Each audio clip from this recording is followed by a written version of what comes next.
Ladies and gentlemen, welcome in. Thank you so much for joining us live here on Front Porch News and Chad's Media from Commerce, where we are ready for a one-game area series between the Sulphur Springs Ladycats and the Quinlan Ford Lady Panthers. There we go. I got it. If you've been hanging out with us all year, thank you so much and welcome in. If this is your first time joining us, I'm Tyler Lennon, and I have the pleasure of being joined by former Wildcat legend, alum, holder of many Wildcat records, Ryan Humphreys. What's going on, buddy? Listen, it doesn't get old being introduced that way, but I am flattered. I'm super excited to be here today. Obviously, a huge game in the Ladycat season, very successful season, but I don't think they're done yet. But a one-game series in the second round is obviously that's a big deal. Yeah, it's the true, like, anything can happen type of deal. You know, in a three-game set, 9 times out of 10, the better team is going to win that. You know, obviously you get the momentum and matchups and that sort of thing, but much more often than not, in a three-game set, you're probably going to get, you know, chalk, so to speak. But in a one game, I mean, anything can happen. Well, and you know, if I'm Quinlan Ford and I'm looking at a team like Sulphur Springs, who obviously has a dominant pitcher, to me, I would rather try to do it once than try to do it twice. Yeah, let's hope the bats are rolling. Yeah. Let's hope playing mistake-free softball out in the field. Defense makes some errors. You know, this ball bounces that way. We hit a home run. Things can happen quickly in a one-game series. Don't forget, you know, the first game of the bi-district round, the Ladycats did get off to a slow start. They found themselves trailing 2-0. Now they did turn it around and they did win that game. They won the series in 2. But yeah, that's kind of proof that, you know, I'll take my chances. Anything can happen. Absolutely. Absolutely. Ryan, I also think it's funny. You can tell how much I've missed you based on the introduction. When we're doing this super regularly, I might not go all the way into it, but it's been a minute. I'm like, I want to make sure I do my buddy right. This is not our typical Friday night setting for this duo.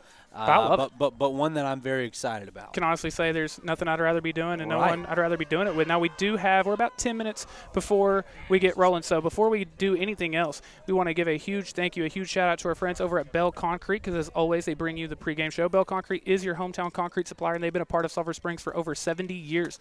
They are locally owned, family-oriented small business, and they are proud to support the communities that they service. They have plants located in Sulphur Springs, Greenville, and Mount Pleasant. For the very best quality and customer service in Northeast Texas, give them a call today at 903-885-3126. Now, Ryan, these two teams have played each other once already this year. It was all the way back on February 20th. But the Ladycats did win that one 12-8, and that one, Reese Reagan was huge. She was 3 for 4, 2 bombs and a double, 9 RBIs in that game. My goodness. Yeah, Ana Velasquez, the catcher, she also had a great night. She was 2 for 4. And the pitcher they faced, only a freshman, but Peyton Perez, and I believe that's who we'll be seeing again tonight. She allowed 7 earned runs on 9 hits and 4 walks, but she struck out 9. And this is a Ladycat team that doesn't strike out a ton. So if we see her again tonight, I'm really curious to see how that goes. Now, at that particular time in the season, Hannah would not have been throwing yet. That's correct. She did not pitch that night. Well, obviously a huge advantage tonight. You know, not only throwing Hannah, who has been dominant this year, but even in the one game that Quinlan has seen Sulphur Springs, they did not face against. Exactly. So, and we've at least seen.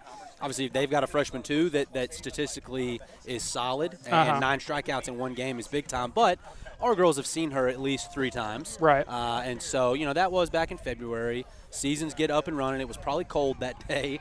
And so definitely new ball game, new setting. By the way, looking at the lineup, it is that same pitcher, the freshman Peyton Perez. Okay. That's something. You're in the area around 2 softball teams who won 20 or more regular season games. And in the area around 4A, it's not like it's a 1A type deal. Yeah, we're seeing 2 freshman starting pitchers. That is huge. Well, I would say that there's one thing that's for certain. You probably will not be the last time these two teams meet in the playoffs. Yeah, as long as they stay in the same, general region and everything. I would bet money as well that we're doing this again next year, the year after that. Who knows? But I'm super excited for this match. The Ladycats have been obviously, I love getting to do all the sports, cover all the teams, but I've probably accidentally revealed this is one of my favorite teams to cover. I obviously was a baseball player. I love this team. They're a lot of fun to watch. They did, like I said, got off to the slow start in the bi-district in game 1 of the bi-district, but they turned around, finished strong, and then in game 2, we saw them really get after it. And I'm hoping we're seeing them hit their stride right now. Well, and I just think it's a fun lineup. I mean, even starting off with Emerson Thompson, the speed out of the leadoff spot. Yep, and she had a home run in game 2 of that the bi-district round. Right, and that's not even her. Right, that's not even like her forte. Bread and butter. She's kind of a get on base and she's on first, she's on third type girl. Nicole Higgins, Hannah Speed leads the team in almost a number of stats, almost every category. Reese Reagan is a home run waiting to happen. Baylor Boatman swinging the bat well right now, and so definitely an exciting lineup. Do you want to give me a prediction on who you have as tonight's the Way Bible Church Player of the Game? Obviously the pitcher is always a safe bet. I will go. Just looking at the numbers here, give me Reese Reagan again. A great pick. She hit the homer in the first round. I put in the call. I believe she hit one on both nights, unless I misremember. I think she had one on both nights. Yeah. I put in the call against LE, the last district game of the season. We run ruled them too quickly for her to bat enough times. But I'll put in the call tonight. Feels like the wind is blowing a little out. It is. The sun's shining. Beautiful home run weather. Yep. You couldn't ask for better weather. Reese Reagan, she's going yah-yah tonight. I don't know if you caught it, but I think for the very first time ever in a Chad's Media Front Porch News broadcast, I called her home run like as it happened. Oh, wow. Yeah, like the pitch before nice. I put in the call. She hit it. She came nice. Before the second game. She made a comment. She was like, "Dude, I saw that you'd called that." That's like back in the day on the old Fox Sports Southwest. They would do the Sonic Slam inning, and we need to bring it back. Right. We need. By the way, now it feels like the perfect time to mention we're almost done with this broadcast season, obviously, but we are already getting ready for next year, and we don't have very many spots left. But if you or your business want to be a part of next year's broadcast, this is the woman to contact right here, Mandy at chadsmedia.com. Maybe you could be the not Sonic, or maybe Sonic. You could be the blank slam inning. Who knows? Yeah. That'd be a fun kind of advertisement to have. But for me personally, this is tough. I really thought you were going to go with Hannah, so I didn't think she was going to be available. Also, we had mentioned Reese, the one time they've played each other or played this team, was 3 for 4 that night, 2 bombs, a double, 9 RBI. So that is a very great pick. Wasn't expecting Hannah to be available to me in this moment. And I always pick KK, so I'm trying to mix it up. I'm going to go with Baylor Boatman, just a sophomore. This is an incredible player. That was going to be my second pick. By the way, this season she's dealt with a lot of injuries and she was even sick during the last series. And Josh told us before the game tonight, for the first time in a minute, she is feeling good. I think we're going to see a great outing from Baylor Boatman. Ryan, it looks like we're getting close to getting started with national anthem and starting lineup. So real quick, we want to hear from some of our friends who make all of this possible, and then we will be back to wrap up the Bell Concrete pregame show and bring you tonight's game. Bell Concrete, your hometown concrete supplier, has been a part of Sulphur Springs for over 70 years. We are a locally owned, family-oriented small business. We are proud to support the communities we service. Our plants are located in Sulphur Springs, Greenville, Mount Pleasant, and very soon we will open a plant in Blue Ridge. For the best quality and customer service in Northeast Texas, give us a call today at 903-885-3126. We appreciate your support, and go Wildcats. Again, thank you so much for joining us, spending your Friday, I was going to say Friday night, I guess really your Friday evening with us here on Front Porch News and Chad's Media. And based on the crowd, you're probably here in person, which we love to see. I say this every single chance I get. I will continue to say it, but please, please, please, first and foremost, go support your Sulphur Springs Ladycats in person. They're a super fun team. They deserve your support. Only tune in with us either at the game or if you can't make it. But I'm really glad to see we do have a great crowd here tonight. Well, and I was going to say, with the 5 p.m. start time, you kind of might sacrifice a little bit of attendance, but it does not look like that is a problem tonight. I think it was the perfect excuse for people to get out of work a little bit early on a Friday. Start your weekend early. Friday, 3:30. I don't have much to do today. I was going to say that's what we're doing, but I guess we're working right now. Yeah, right. I don't know that you can really call this work with as much fun as it is and how much we enjoy it. But the umpires are walking out here, so we're about to get umpire meeting, and then we'll do the starting lineups in the national anthem. So do you have a final prediction for me? We've done Way Bible Church Player of the Game predictions. What is your final prediction? You don't have to give a specific score necessarily. No, I'm giving a score. You always do. I'm giving a score. You always do. I do in football. I try to math it out. By the way, one more time, it was 12-8 the first time these two teams played. But again, no Hannah Speed not that high for the scoring. Ladycats. Not that high scoring tonight, I don't think. Playoff atmosphere. I think there's going to be lots of strikeouts, but I do foresee with the weather, I feel some home runs coming. But I'll go relatively low scoring. I will go 5. This one's going the full 7. You're saying? Oh no doubt. Okay. It's going 7. I'm going to go 5-2. I might go a little bit more than that, but I also think it probably goes the full 7. I'm thinking maybe in the 8 range. Okay. We keep saying that the Ladycats didn't have Hannah Speed, and while we have been very positive about Quinlan's freshman, Peyton Perez, I want to make note that, she also now has a full regular season, a full district play, and now a postseason series under her belt, so I think she's going to be better tonight than she was the first time. And again, she struck out 9 in her first, and even though the Ladycats scored 12, only 7 of those were earned. So I think we're going to see a really good outing from her. I bet between Hannah Speed and Peyton Perez, if you told me we see 20 strikeouts tonight, I'd believe it. Oh, man.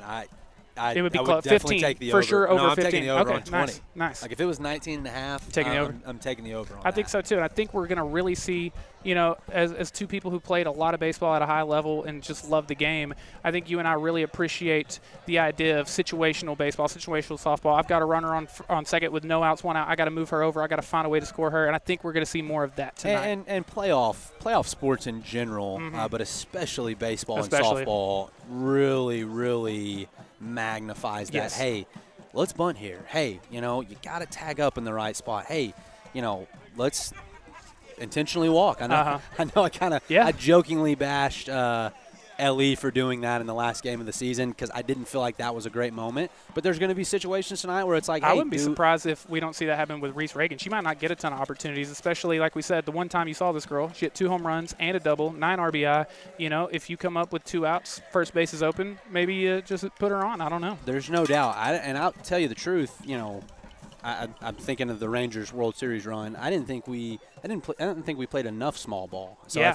I think when you get to the playoffs, especially in this situation where it's a 1-game deal, yes, every run, whatever you have to do, every run means so much. Yes. And so I think that the way I look at it, I think this one's going 7 innings, and I think it's probably the first one to 5, 6, 7 runs. That's going to be who wins this game. I'm right there with you. I'm also predicting a Ladycat win. I think, like I said, maybe a little more high score than you had. I think maybe 7 or 8 runs. Like you're saying, you might need to get to that number to win tonight. The one thing I will reiterate, again, you did get off to a slow start in Game 1 against Brownsboro. And I think if you do that against a team like Quinlan Ford, they won 20 games this year. They're here in the area around. It's going to be a lot tougher to recover from that. So I just really hope we see a good hot start. And you are the home team. I think Hannah Speed's going to go out there, get a couple strikeouts in that first inning, put a 0 on the board, and then you get your bats rolling, who are all really hot right now. So. Well, and nothing against Brownsboro, but it's very natural for a team that hadn't played a close game since yes, 100%. March yeah. or maybe late February. You kind of waltz through district, your 6th district title in a row. Yep. You're feeling great. And I'm not – it's just human nature. Sometimes the better team plays down to their especially opponents. This is such a sport, I think, as much as any that we talk about superstition, but also baseball and softball players are so like creatures of habit and routine, and you've kind of been in that habit and routine of like this is just how this game goes, so you're probably even preparing a little bit differently, so I think that was a huge wake-up call. You saw them turn around the next night and immediately answer back. And that one was at a neutral side, correct? Yes. Sometimes that made me feel weird. That's true. I felt better almost if I was pitching at the away team's stadium. Oh, really? It just felt real to me. That's fair. With it being a neutral site, I don't know. Just that, again, baseball players, softball players are creatures of habit. 100%. The colors, the just I don't know. It just was weird to me, and so I think that could have played a role into it. Ryan, something to keep an eye on as you're seeing the Ladycats here in a second when they do the starting lineup. Something I want you to pay attention to. We'll see if we can get it on the camera as well. I always had fun with the eye black. I would do like the Nike check or like with 3 fingers, swipe it, kind of have 3 streaks rolling down. We've got some very creative ones tonight, though. We've seen, just a spoiler alert, I'll let you see who's who, but we've seen a Dark Knight mask in eye black. Wow. We've seen someone recreate the JoJo Siwa look. So we've got some creative ones tonight. Okay. And I never got too crazy with it. Like I said, the most I got was like a little swoop or like 3 lines. But as someone who had fun with the eye black and stuff, and you only get so much of a chance to really, express yourself. You might have an arm sleeve or you might whatever, but like I kind of like that. I was okay with it when I was in the field. I did not ever do it when I was pitching because first thing I would do is I'm rubbing my eyes and I'm like, oh my gosh, now I've got stuff all over my face. Now what? I'm trying to pitch. But, Ryan, the coaches have shaken hands. I think we're about to get started with the national anthems and the starting lineups. Again, thank you so much to every single one of you for spending your Friday evening with us here on Front Porch News and Chaz Media. This one's going to be a blast. We're super excited for it. I want to give a shout out to the entire crew here: Caleb T. Meyer, Chloe Copel, Corey Hankins, who's in full producer mode tonight. Unfortunately, y'all don't get to hear the great wisdom of Corey Hankins. But I'm Tyler Lynn. I got Ryan Humphreys with me, and we are ready to roll. So, again, as soon as they start with announcements and everything, Ryan and I are going to kind of step out of the way. So, it could be 5 seconds from now or 3 minutes from now. I'm really not sure. But Tyler, I turned back to my left over here, and the crowd just keeps going. It does. I mean, it just keeps growing and there growing. are a lot of people here. Yeah, we saw a similar thing. For anyone that doesn't know, you see kind of the angles we're at. That's where we are set up at. We're not in a press box. We're not up in the stands. We're literally right up against I like it, though. the fence, right behind like the – very submerged yes, into the action. I almost prefer it. Don't get me wrong. When we're doing football season and like we're at a little the tough for prim, we're in the football. press box. I love that vibe. Yeah. But like really feel like we're a part. Like you can feel the energy from both the players, from the crowd, from everything. So I really like where we're set up. And huge thank you to Coach McSheffrey and everyone over here at Commerce for having us and being as accommodating. Coach McSheffrey, a former Wildcat legend, state champion. And his wife, a former Yep, Ladycat great. softball great. She played in college, I believe, right? Yes. I thought so. Yes. I wasn't sure, but I know she was very good herself, so I'm sure she's enjoying getting to see, what the Ladycat softball program has become a decade later, Sorry to date her. She's my age. She's my age, so I didn't feel like I was. Easy now. She's my age, so I didn't feel like I was. Easy now. It wasn't that long ago. It was pretty long ago, Tyler. Wow. Let's Wow. Being she was friends with your sister, if your sister's listening, you're dating her right now as well. Right. But, yeah, huge thank you to them for having us and being as accommodating. We were here last year for a playoff game as well, and, again, super great to us. So. I'm so impressed with the facilities. It rules over here, dude. The baseball field, the softball Baseball looks field. good. Yep, softball, it looks like that they're getting ready to turn that into the football stadium because, they play their games at Texas A&M Commerce, but I think they're getting away from that. The little – I guess the indoor, half indoor, whatever you want to call it, so nice. Dude, to me, nice. This very much has the feel and the vibe of kind of a college field. Yeah. I'll put it this way. I played at a JUCO and a D2, and I played at way worse places at the college level that weren't near as nice as this. So. I know a lot of people harp on, do we like turf fields? I really like the feel of natural grass, natural dirt, but did you have a preference? If it was, I had to make a choice. I honestly think I'd pick turf. Between me and you, I would as well. If nothing else, which is interesting coming from you because you're very truest when it comes to baseball and baseball history and all that. But it's just, I feel like financially it makes a lot of sense. Well, because and the to me, from a player perspective, we say the old cliche, especially with baseball and softball, of like look good, feel good, play good, and just something about the turf. It feels like professional. It feels next level. You feel, not to be like vain, but you feel kind of important. You're like, this is big, and I think. I'm with you. I prefer turf. I just liked the very true bounces that I would get in the field. 100%. I felt very fast running on turf. I felt very fast. It's all fun and games until you're stealing a base or sliding for the first time and you misjudge it. Yeah. Yeah. Oh, I think we're ready to roll. Yes, we're rolling with the starting lineups in the national anthem now. So Ryan and I are going to step out of the way, and then y'all are stuck with us for the remainder of the evening.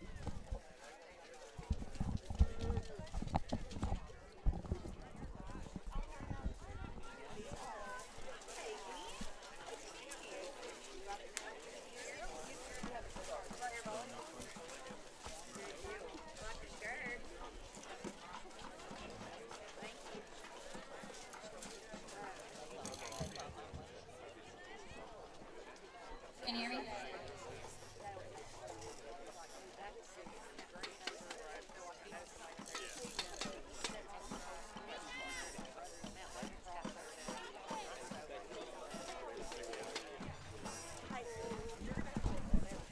Hello, everybody. Welcome to the playoff game between Quinlan Ford and Sulphur Springs. Visiting team, head coach, Stacy Wallen. Assistant coach Ariel Forsett, assistant coach Allison Warden. Reserve number 3, Destiny Aggie. Number 4, Bailey Nick Alvin. Number 9, Jordan.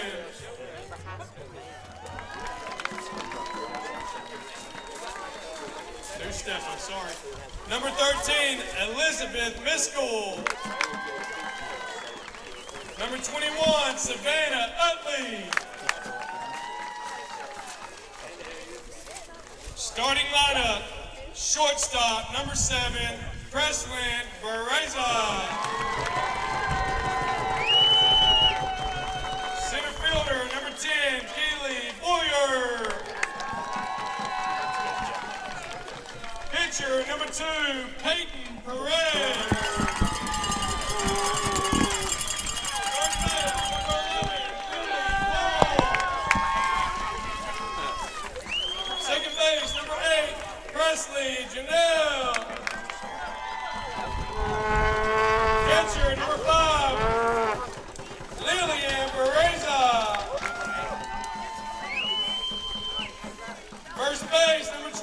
Summer Long. Designated player number 1, Alexis Earls. Left fielder number 22, Carly May. Right fielder number 6, Ella Brewster.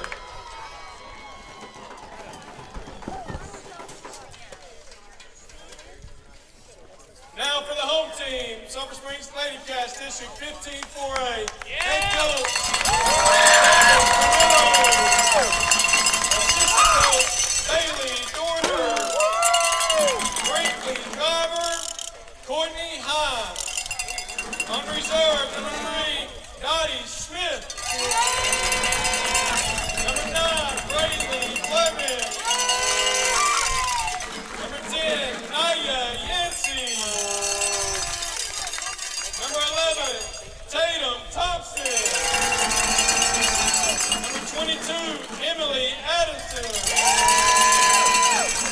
Starting lineup, second base, number 15, Emerson Thompson.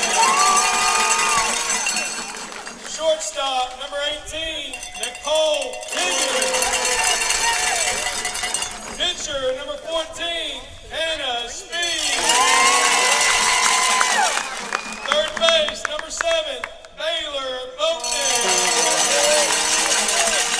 First base, number 20, Reese Reagan. Right fielder, number 34, Claire Thompson. Designated player, number 5, Abby Goldsmith. Left fielder, number 6, KK Montgomery. Center fielder, number 16, Anahi Velasquez. Left center fielder, number 17, Allison Frazier.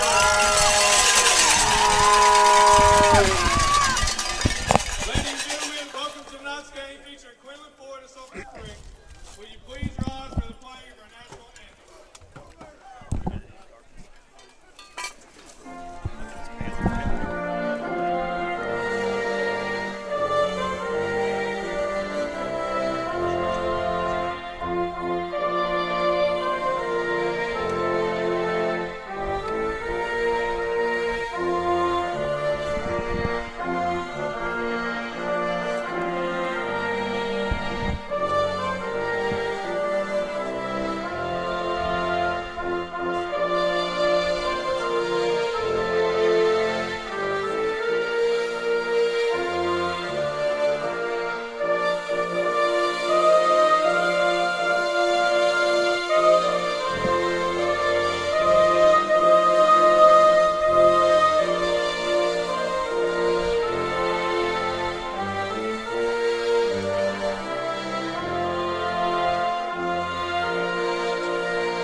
And ladies and gentlemen, we are almost ready to get rolling here. Again, just a one-game set for this area round. Again, one more time, huge thank you to our friends over at Bell Concrete, as always, for bringing you tonight's pregame show. We always appreciate them. And we appreciate everyone who brings you, who helps us be able to bring all these games to you.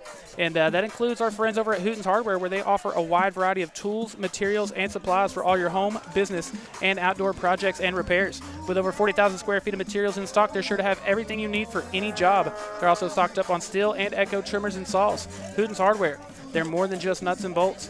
And our good friends over at Clayton Sells, they're currently hiring home building team members. Home building team members starting pay is $23 an hour with opportunities to grow. They provide excellent benefits, including paid time off to support causes that you care about. Join their team and build your career with Clayton today. If you're interested in applying, call 903-439-0242. And finally, Whether it's routine maintenance, pool repairs, or equipment installation, Where Pools has you covered. They take care of the hard work so you can dive in and have fun. Give them a call because when it comes to your pool, only the best will do. Ryan, it just feels like playoff softball right now. There's no doubt about it. I mean, you can legitimately feel the electricity in the air. I mean, crowd is jumping, music is blaring, both teams are ready to rock. And honestly, you're watching the lineups, and I feel like Quinlan had a little pep in their step. I feel like Sulphur Springs had a little pep in their step. And so it's going to be a good one. I think this is going to be a battle. I think so as well. It's going to be the shortstop, number 7, Preslin Barraza. Sorry, I had to respell it on my paper. Barraza. She also has a sister on the team, Lillian Barraza, who's only a sophomore. She was 1 for 3 with a double and an RBI and 2 runs scored the first time. Preslin here, though, the first time these two teams played each other, 3 for 5, 2 runs scored. So sounds like a really good leadoff hitter and someone you want setting the tone if you're Quinlan. But at the same time, if you're Hannah Speed, if you're these Ladycats, let me set the tone, on our side. Mrs. High.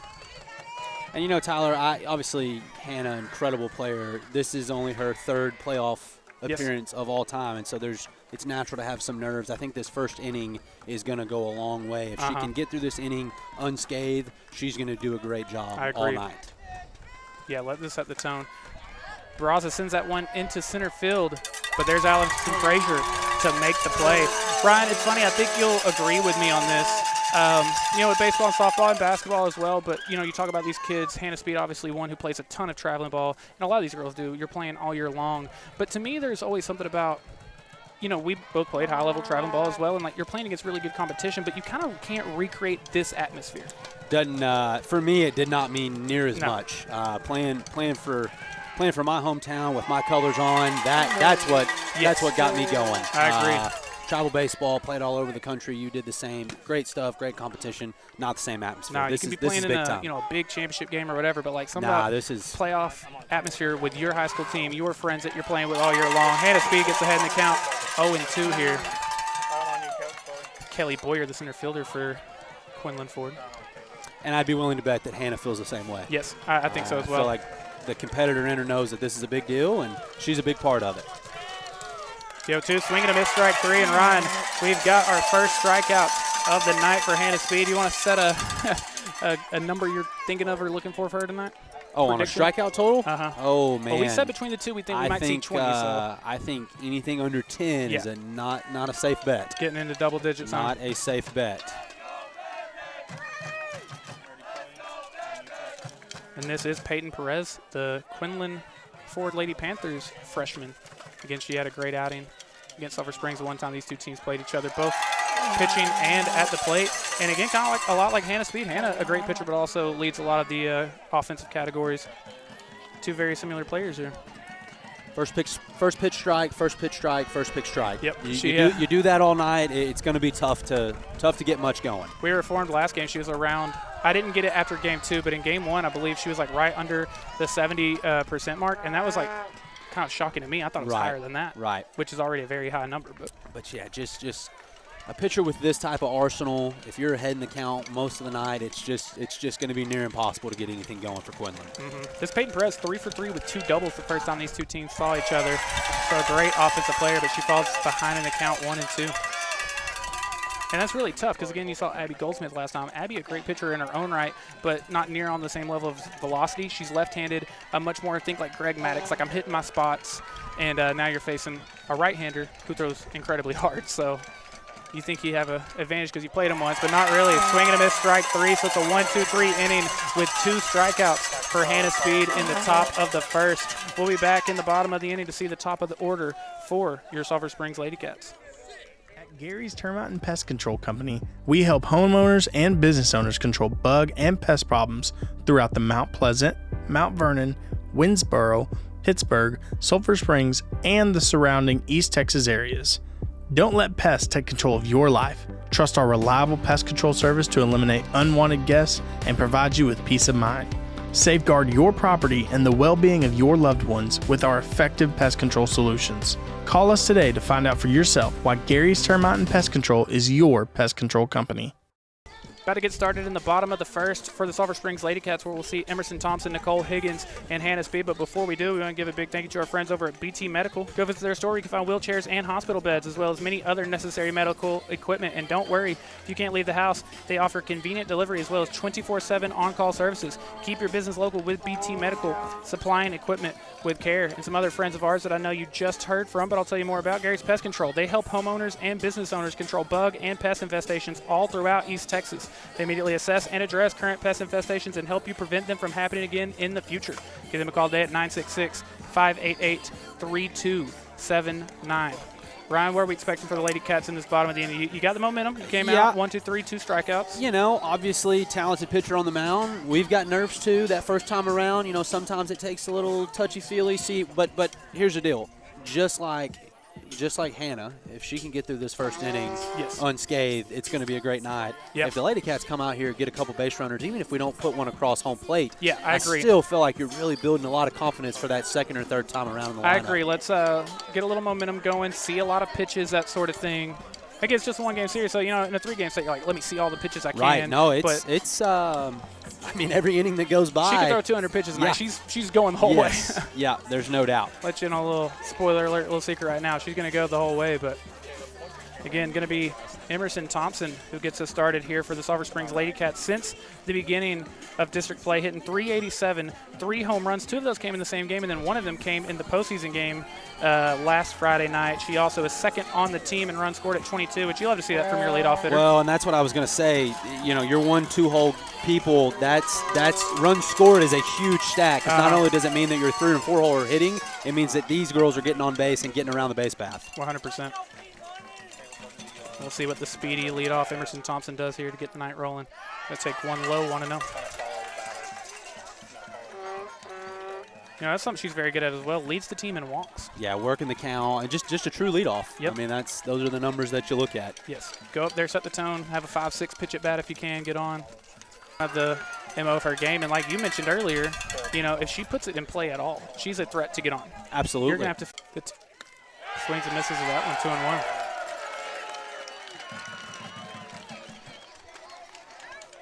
Second baseman this year for the Ladycats. Played a lot of shortstop last year.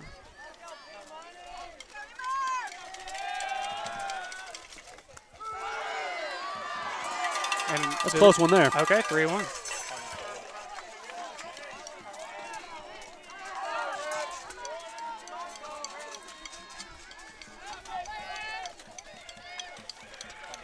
So a 3-1 count. We mentioned leads the team in walks, and she's a pitch away from drawing one here. She said, forget all that, I'm swinging. I went a bit high, but 3-2. Especially in a 3-1 count. She's revving it up there, Tyler. Yeah. I mean, she's definitely throwing it hard herself. Yeah, it's one of those heat check moments for both, because if you're the hitter, 3-1 count, I'm swinging, I see a high fastball, I'm like, I can crank that, but at the same time, if you're Perez, you're like, I can get it by you, though. Get you chasing the 3-2, and she does swing and miss at that one, so it'll be a strikeout swinging for Peyton Perez to start her night. Yep, and great comeback there from a 3-1 count to go get a strikeout. I always felt like that was what made me a good pitcher, is being able to come back when I've got 3 balls in that count, and because it does put the hitter in a advantageous situation, because hey, I know a fastball's coming. If it's there, I'm swinging. But that was impressive resiliency. It's gonna be a battle, Tyler. I think lower scoring, man. Yeah, I think you're right. We're 4 or 5 batters into this game, and I'm already like, maybe I was a bit ambitious. Oh, Nicole Higgins sends that one hard into left field, and the left fielder not able to bring it in. Higgins is going to turn that into 2, and very quickly, the Ladycats are going to have their first runner in scoring position tonight.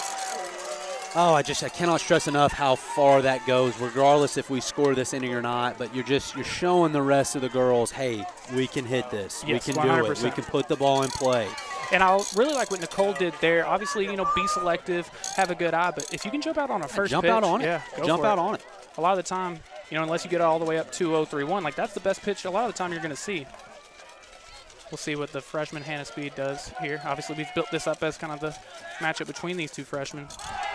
kind of the battle of the night, I would say, when they're both on the mound and both two of the best hitters. And if you're Peyton, you just start me out swinging. I'm going to see if I can get you to strike out swinging. Right.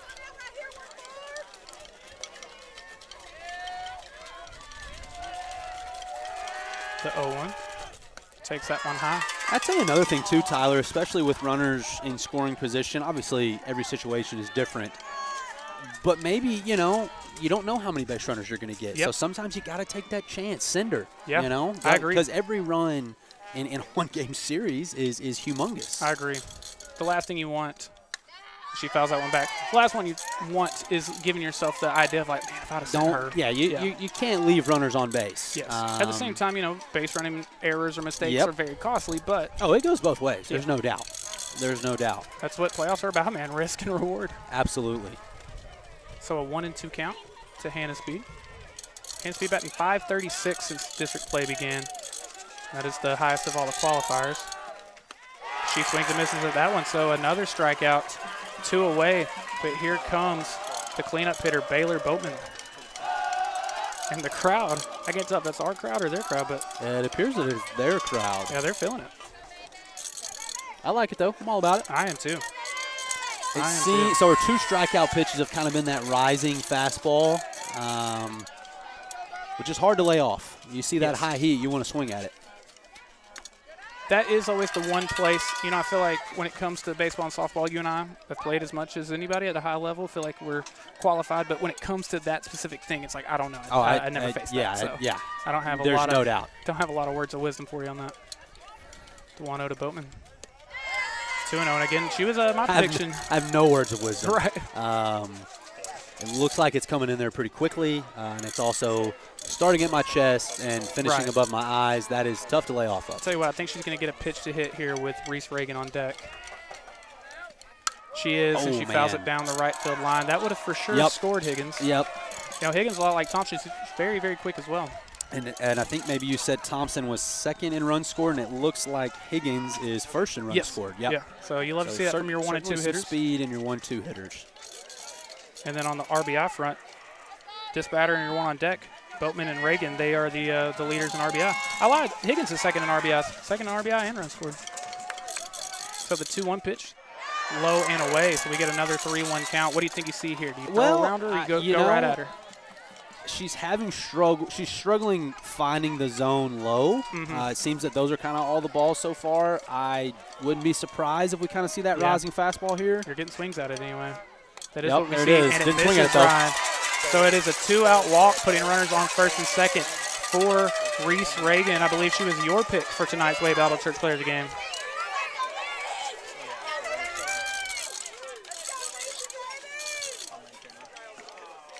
Looks like we're going to intentionally walk her. They are going to intentionally walk her, Ryan. And I feared, I mentioned I thought we'd see that, but I thought in a scenario where, like, first base is open, not when there's runners on first and second and 2 outs.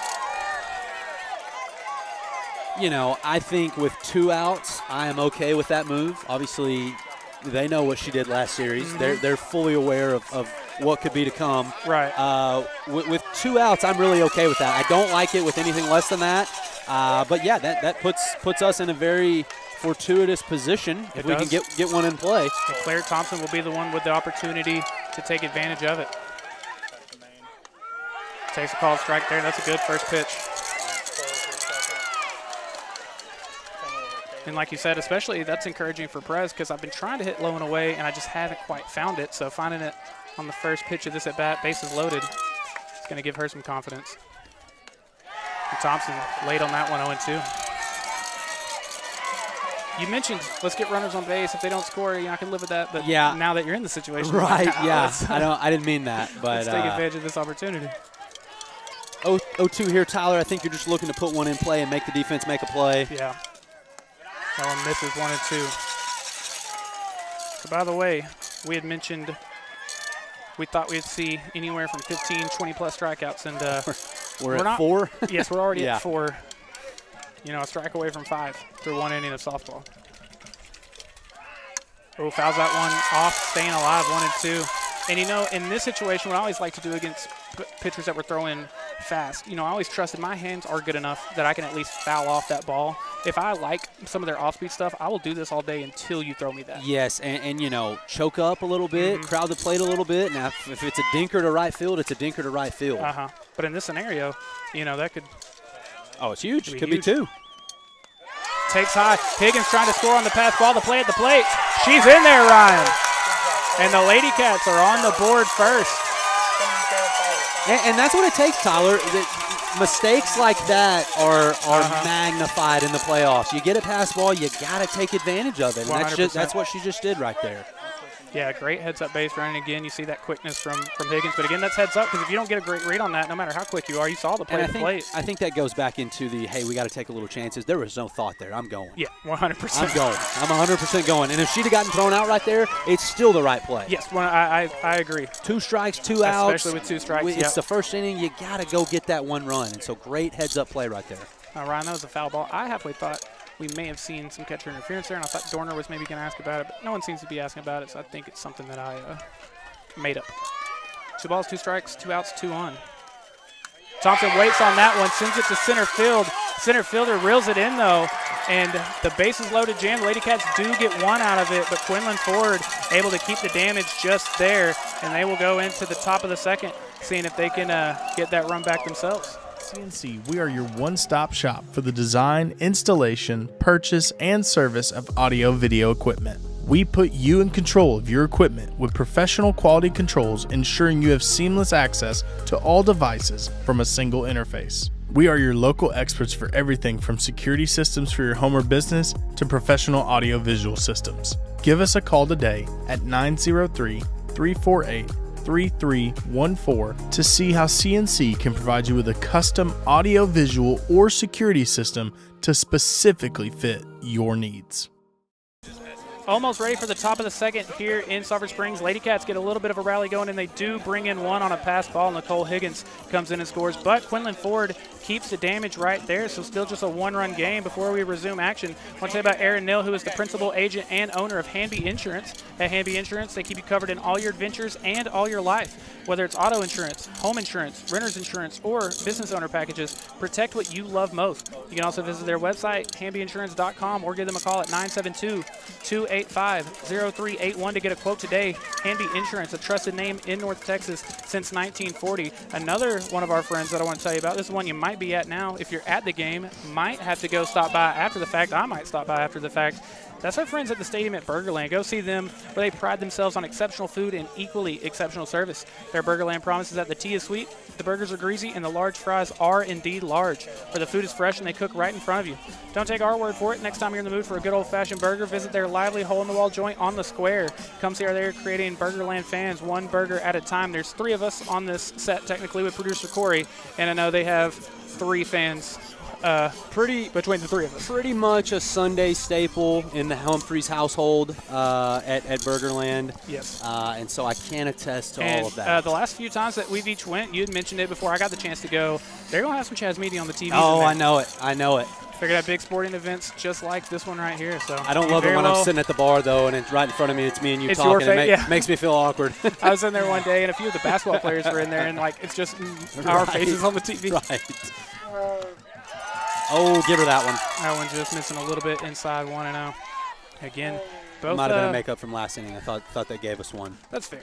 Both Speed and Perez with 2 strikeouts in the first inning, so keep an eye on the K counter. The K counter. Yeah. 1-0. There we go. There she goes. Finds it there, 1-1. Tyler, I do want to point out Claire Thompson in the last inning. Great job fighting off that off-speed pitch. She hit it hard to center field. It was right at him. That happens in softball and baseball. Yep. But great AB. Did exactly what you'd want in that. Yeah, 100%. Yeah, I mean, laid off a bad pitch and got a run out of it. That's huge. That one sent on the ground to short. Higgins fields cleanly. The throw to first is in time, and it's our first ground out of the night for either team, I believe. I do think it's funny watching the difference in softball and baseball. That is no routine play. No, right there. not at all. With the base pass being so short, the shortstop's got to get it out of her hands quickly. Yeah, I saw her kind of pump for a second. I was like, "Oh, is she gonna?" But yeah, good arm, and she made the play. But yeah, like you're saying, that's not a no routine play by any means. That one's sent in the air, shallow right field. See if Claire Thompson makes a play, and she does. So 2 very quick outs here in the top of the second. And if you're hand speed, I like that. Takes a lot less pitches. Well, it's kind of a double-edged sword because I talked about working the count, and that helps the batting. But if she's starting with strikes and those, it puts you in a bad position. But also 1-pitch outs aren't good either. So it's just kind of makes it tough. Danged if you do, danged if you don't. Right.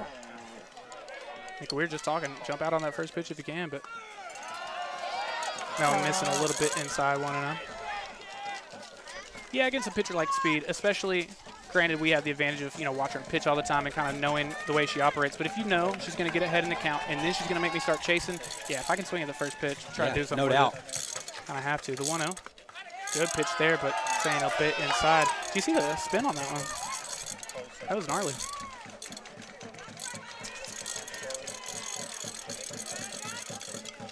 Two balls, no strikes. Would be Goldsmith, Montgomery, and Velasquez up for the Ladycats in the bottom of this order. And that one misses as well, 3-0. The old cliche about 2-out walks. Want to avoid those if you can, but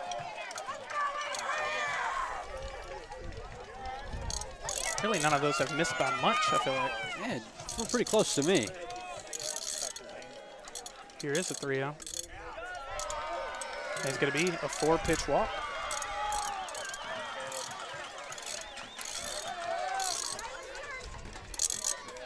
Here's the first baseman, Summer Long. Oh, you hear the crowd. I believe A&M, are they the ones that kind of popularized that? Unfortunately. Unfortunately, because it is cool and I do like it. I hate that they're the ones so that, annoying, but it's choreographed so well. It is. Good first pitch strike there. And again, usually if we're up in the press box or for the playoffs, we were kind of at a similar angle but way closer to the dugout. Being right here behind the plate, you can see how much movement her pitches have. No doubt. She's tough.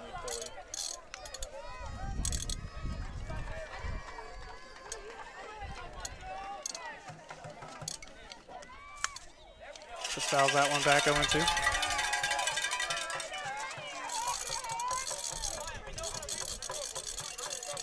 Yeah, I'm loving the playoff atmosphere we've got here on. Tough spot here, Tyler. Is she going to blow it by you? Is she going to throw off speed? Just too much guessing, I think, in this position. And she is just going to blow it by you. 3 pitches, 3 strikes. And despite the 2-out walk, Ladycats get out of the inning without allowing any runs. We will see Goldsmith, Montgomery, and Velasquez in the bottom of the order. Instead of sending it to commercial, I just want to take a minute to tell you about our friends over at the Gypsy Willow. If you need a custom t-shirt, hat, or other apparel, they're the place to go because they love making your ideas come to life.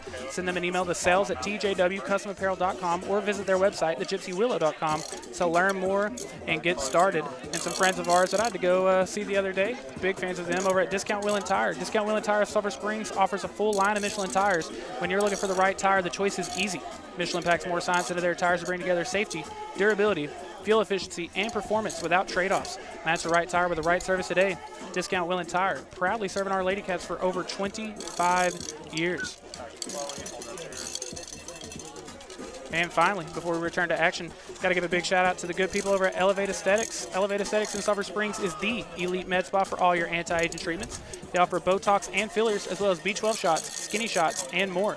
They also offer medically supervised weight loss programs. Not all plans are created equal, and that's why they will work with you to find a plan that fits you. They also offer telehealth appointments with their physician for your convenience. For more information, visit their website, elevateaesthetics.com. All right, again, it's going to be Abby Goldsmith, the DH tonight, and then KK Montgomery and Anna E. Velasquez. Abby, the one lefty in this lineup for the Ladycats. Well, it's good to work one in there now and then.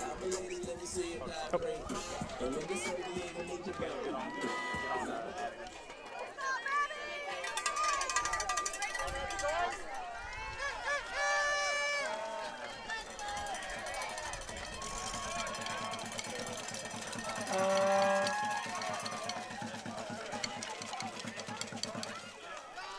Fouls that one back. An interesting note I have here, Goldsmith being the one lefty in the lineup. Since the beginning of district play, I don't have the full season stats, but since the beginning of district play, she's also tied in the lead for the team in walks. And I halfway wonder if you're a pitcher, you're getting so used to having a pattern in the way you're attacking hitters, and then you get a lefty thrown in the mix, kind of throws you off your rhythm maybe. I didn't like it. That one misses 1-1. So far, obviously I've only seen one inning. The off-speed pitch, it doesn't feel like it's there for Quinlan tonight. I feel like most of the strikes have just been regular fastballs or maybe that rising fastball.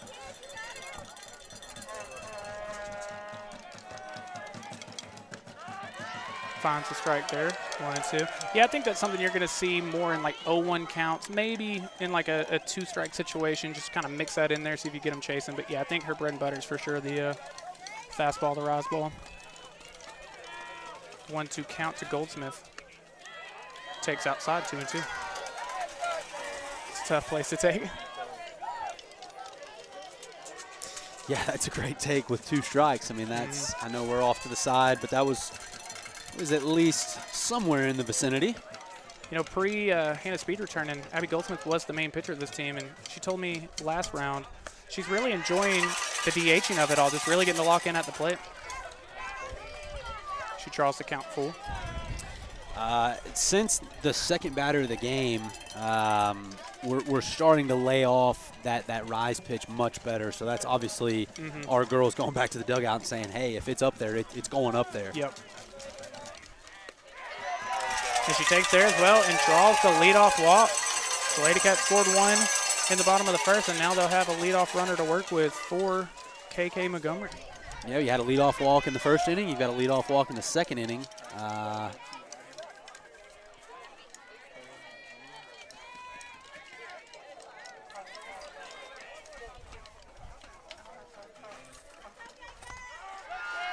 Hits the high outside corner there for strike 1. KK, just a sophomore, she made a really big name for herself in last year's postseason as a freshman. And then was great, you know, really the whole regular season this year, but kind of took it to a new gear. Hitting .563 since the beginning of district play. Late on that one, fouls it off 0-2.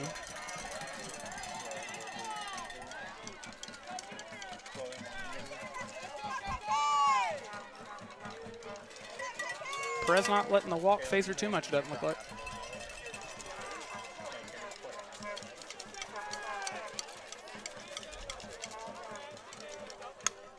She'll foul that one off as well. Got to watch out in the dugout over there. So one problem with an open dugout sitting on the end of it.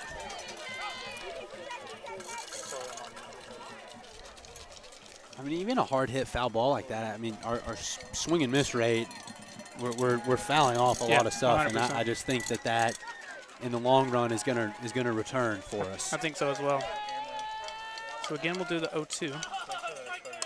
Has to wait on that one, but she does. Sends it up the middle, and it gets through into center field. It's a single for Montgomery. And the Ladycats gonna have 2 runners on here with no outs. They're putting the off-speed pitch in play. You had another one there. You had one last inning.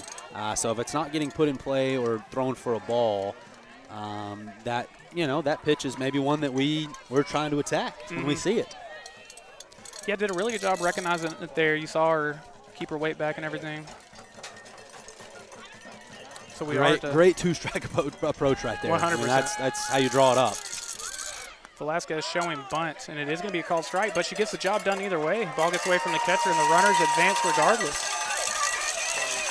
Oh, wow. Yeah. That is that cannot happen if you're Quinlan. You can't get a missed bunt and it's still and now she gets to continue her at bat. That can't happen. And probably going to go to swinging here if I had to guess. If you at least get an out of it, it's not terrible, but called strike there. That's a little low, Tyler.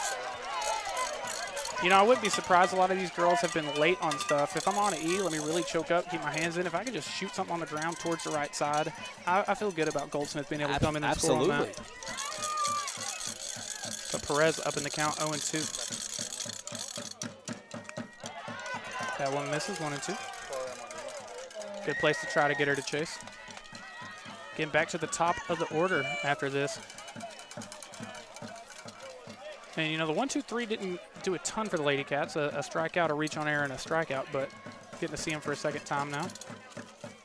And Velasquez is late on that one, so we're going to miss strike 3. Did her job, though. Moved the runners. Job, yeah, same as the bunt at that point. Yep, back to the top of the lineup. I believe Emerson drew a walk the first time. So she went down swinging. That's what I have on my Was piece it of paper. two-hole we had a walk? I know we had a walk to start off. It was Baylor who had the walk. It was a strikeout swinging, and then Nicole reached on the air. Yeah. Thompson fouls that one back. Thompson not one to do a lot of striking out, so I think we're going to see some adjustments here, put something in play here.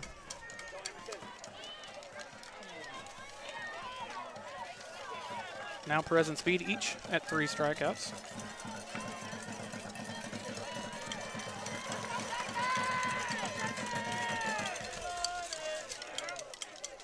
Throw one.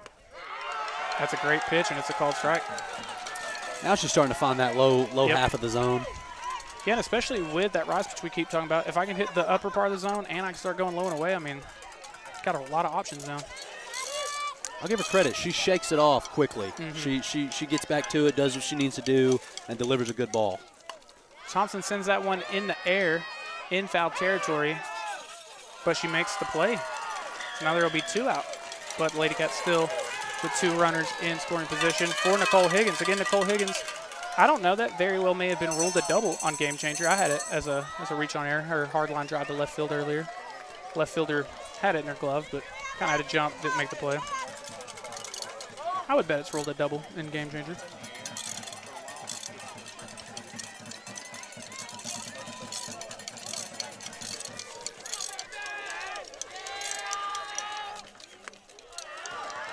Higgins takes low and away, 1-0.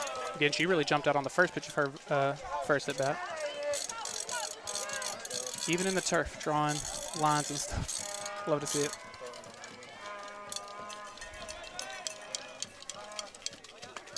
That one is a called strike, 1-1. Hannah Speed on deck if they can keep the inning going. Fear Perez, really got out of that first inning allowing just the 1. If I can get out of here still in a 1-run game. Absolutely. Feel really good about it. Nicole Higgins got to make sure that doesn't happen, though. 1-run scores. Montgomery coming in. She scores as well.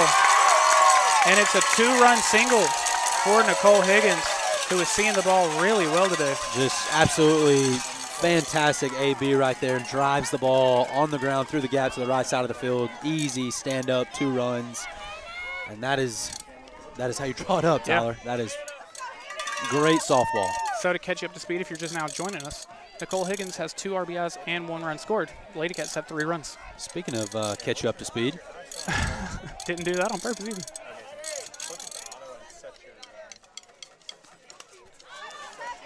Pretty late on that one back.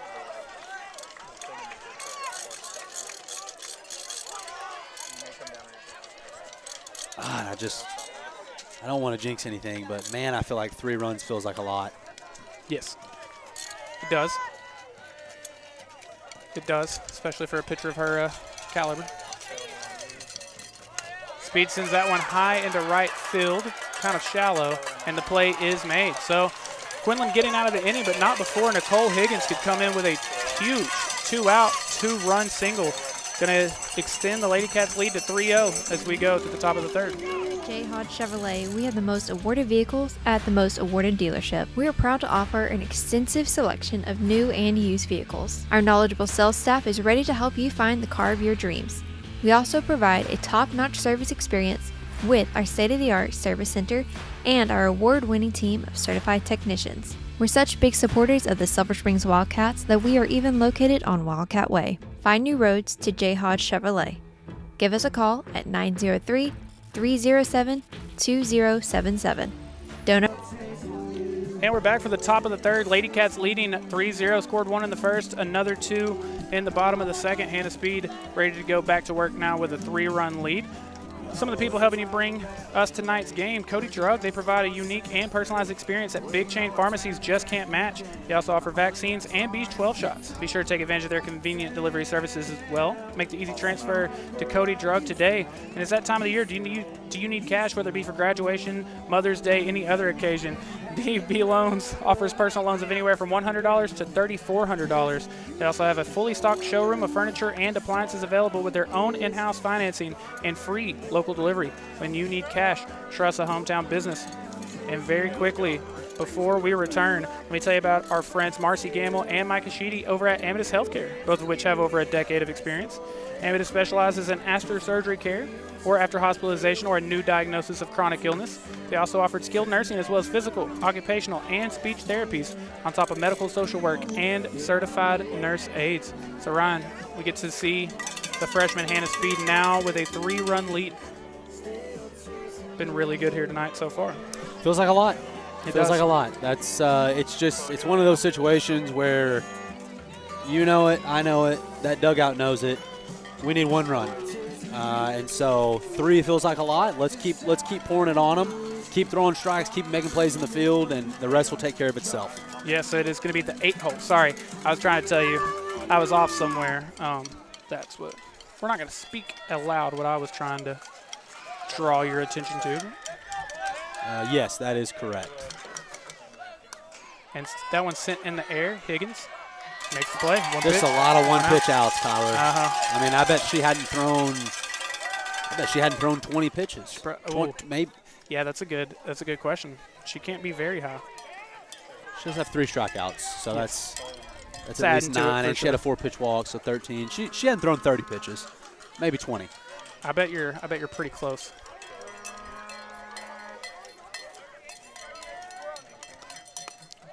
Swing and a miss, strike 1.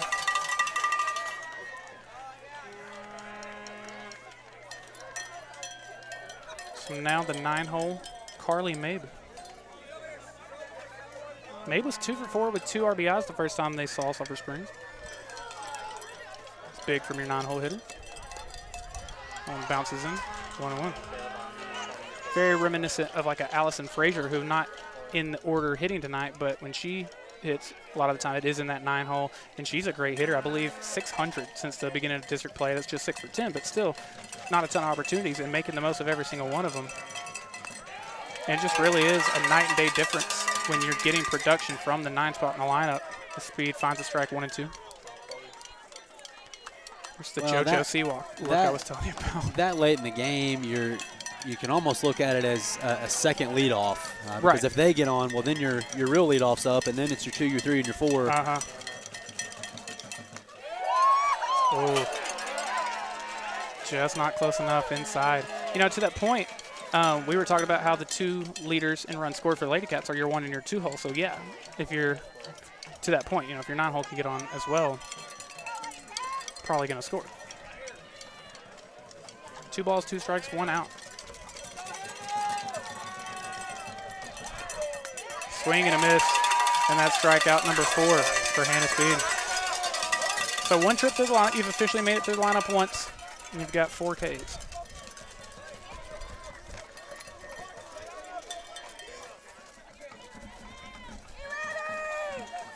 Well, that's pretty efficient. It is. Here's Preslin Barraza.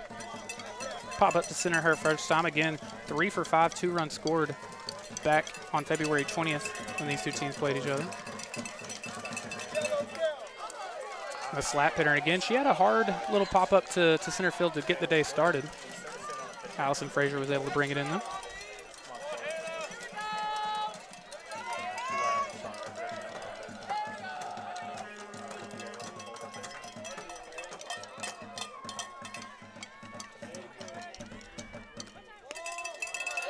The 1-0 is low and away. So 2 balls and no strikes. The 1 walk Speed issued today was a 2-out walk.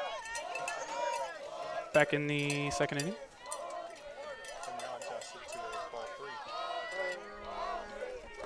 They're shortening it each time. And they're not sure they'll ever get back to 4. That's fair.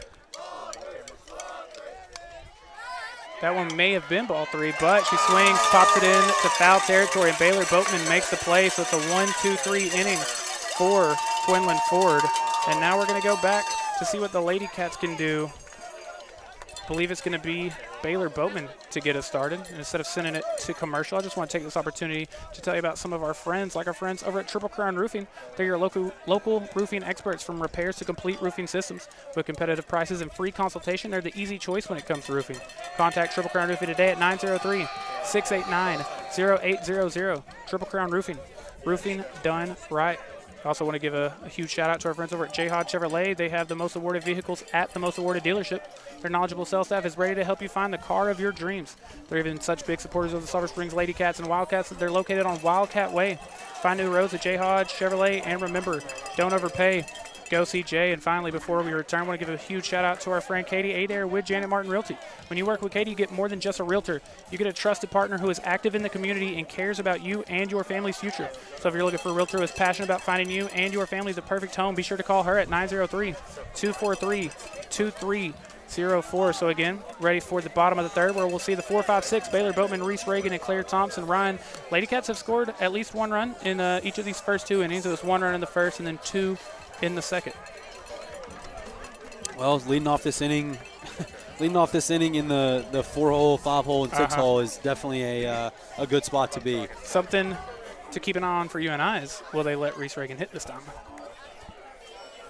What do you say? That's a good point. Obviously, probably depends on the scenario, maybe, but, you know. I would be willing to bet, especially if they get an out. If you get Baylor Boatman out, 1 out, nobody on, I think you probably do, Walker. Well, it came back to bite him last time because you had to pass ball, and had they not, I mean, who knows what Reese would have done there. But maybe she hits it over the fence. But she's not on third until that happened. That's a good point. So it will be interesting. Here is Baylor Boatman. Drew a 2-out walk her first time up, which was huge. It kept the inning alive, like you're alluding to. Then you walk Reese, which loaded the bases. So her 2-out walk definitely contributed to that run scored.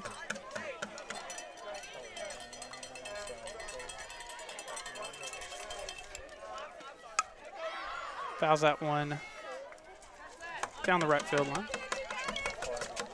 I like the setup here. You got the bullpens kind of down the right field and left field line. Yeah, we mentioned it earlier, but this is a really nice, really fun complex here in Commerce. Oh yeah, incredibly nice. Got the baseball playoff game going on, softball playoff game. Yeah, it's packed over here. Boatman sends that one on the ground. Backhanded, but going to get away from her. I'm calling that a single either way, probably. That's a base hit in my book. Yep. We're going to call it a leadoff single. Hard hit ball, 5 or 6 feet to your right. Didn't field it the cleanest. Honestly, might have beat it out anyways. Very well could have. And now we do see Reese Reagan. They intentionally walked her the first time. You can't do it here, surely. Umpire looked over. No one really acknowledged it. So we are going to throw to Reese Reagan. Now you still might throw around her, but misses low and away 1-0. I don't think that you can put a runner on first and second with no outs. Now, Ryan, I'm helping you out here, but I do want to remind you the way we play our home run derby game. You can put in the call, and as long as she gets on base, you do get your call back. Yeah. So I feel like I want to take it. I kind of do too. I think I should. I think you should. If you don't, I'm going to. So if you want it, all right, it's yours. Take it. Okay, cool. I'll take it. The only time I've ever done so successfully was last Thursday night. I don't remember which one, but in the Battis round. I put in the call right here, and that's awesome. Seconds later, launched it over the wall. Oh, misses high 3-0. Well, you walk her now. Yeah. I'm not throwing one right down the middle on 3-0 for her to. I mean, she knows it's a fastball. Nowhere you near know. the zone. If you want to be my guest and swing it, you can. Yeah. But no, I think you play it very, very cautiously here. And it is just going to be a 4-pitch walk for Reese Reagan. So we'll see if she gets a single plate appearance here tonight. But that does bring up Claire Thompson. Thompson had a really good at-bat. She got down 0-2-1-2, but then battled. It resulted in a line out to center, but really good at-bat, made good contact, and that was something you made point of. You know, I don't know. Everybody's bunting situation is different, but this is a bunting position, first and second. No outs. Move those runners to scoring position. She does show bunt, pulls back, misses 1-0. So now the other crowd is taking a page out of their book, and now they're doing the ball chant. Oh, well, if you're going to do it, you got to do it correctly, Ryan. You can't mess it up. Oh, man, I won't comment. 1-0 to Thompson. We'll see if she shows bunt again. Not this time. She takes a call strike, 1-1.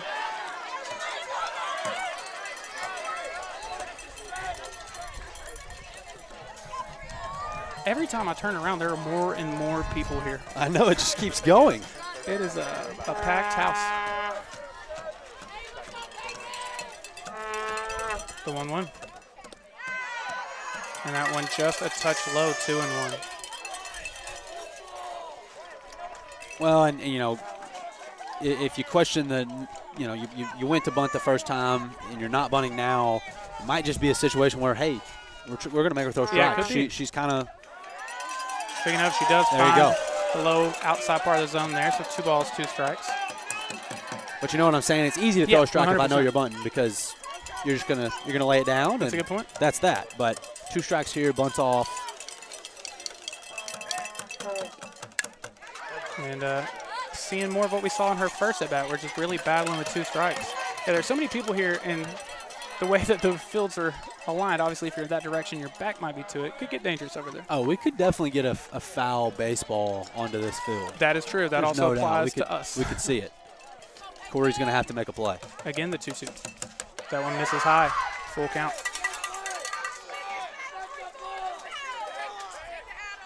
Man, Claire Thompson is doing a great job of laying off bad pitches. Our good buddy Woody, who helped us out obviously during soccer, said excited to hear the Vuvuzela horns in the stands. They are here. Fouls that one back.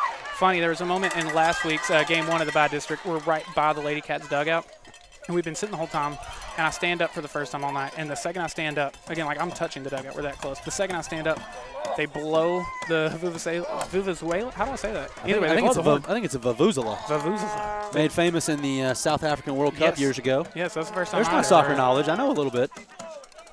And she fouls that one back, staying alive.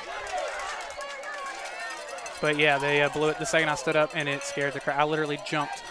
I looked in the dugout, and like Rosaria and a couple of players noticed it and were laughing at me. I was like, well, that's good. You know, that's what we want. 3-2. Got to expect a strike coming here. Laid off of it. So Ryan, still no outs yet here in this inning, and that is going to load the bases. Claire Thompson, great job. First AB, second AB of laying off bad pitches. She's doing a great job. And that's like a 7 or 8 pitch walk there. And again, like you're saying, she did it in her first at bat. It resulted in a lineup, but really battled when she got down in the count 2 strikes, and this time seeing it again, and she'll draw the walk. So to load the bases for Abby Goldsmith. She walked her first time up. And you just drew a walk, you got bases loaded, you got no outs, and you've got the only lefty in the lineup. Not what I want to see if I'm, you know. Especially a person I I'm obviously feeling in struggled with danger and as a walked the first pitcher, time. yeah. So I'm trying to see here. Since the beginning of district play, that was Abby's 11th walk, which does put her in the team lead now. And yeah, she's going to make you throw some pitches.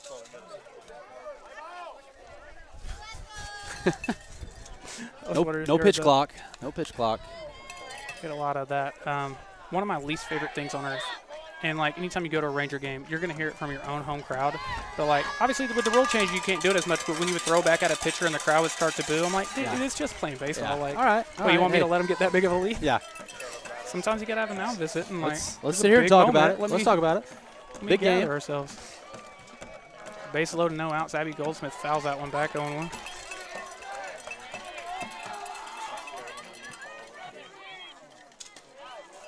KK Montgomery on deck, and she did not have the facial expression of someone who looks nervous that they're about to come up with maybe the bases loaded. She looked pretty calm and collected. Oh, man, no outs. Obviously, this is a monumental opportunity for the Ladycats here. Here's the 0-1. Lays off of it. This is outside and high, 1-1.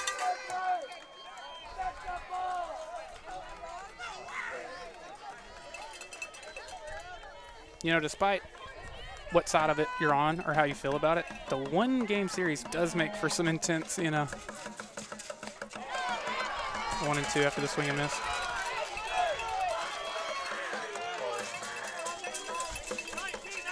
It's weird because once you get to state, doesn't it all become one game?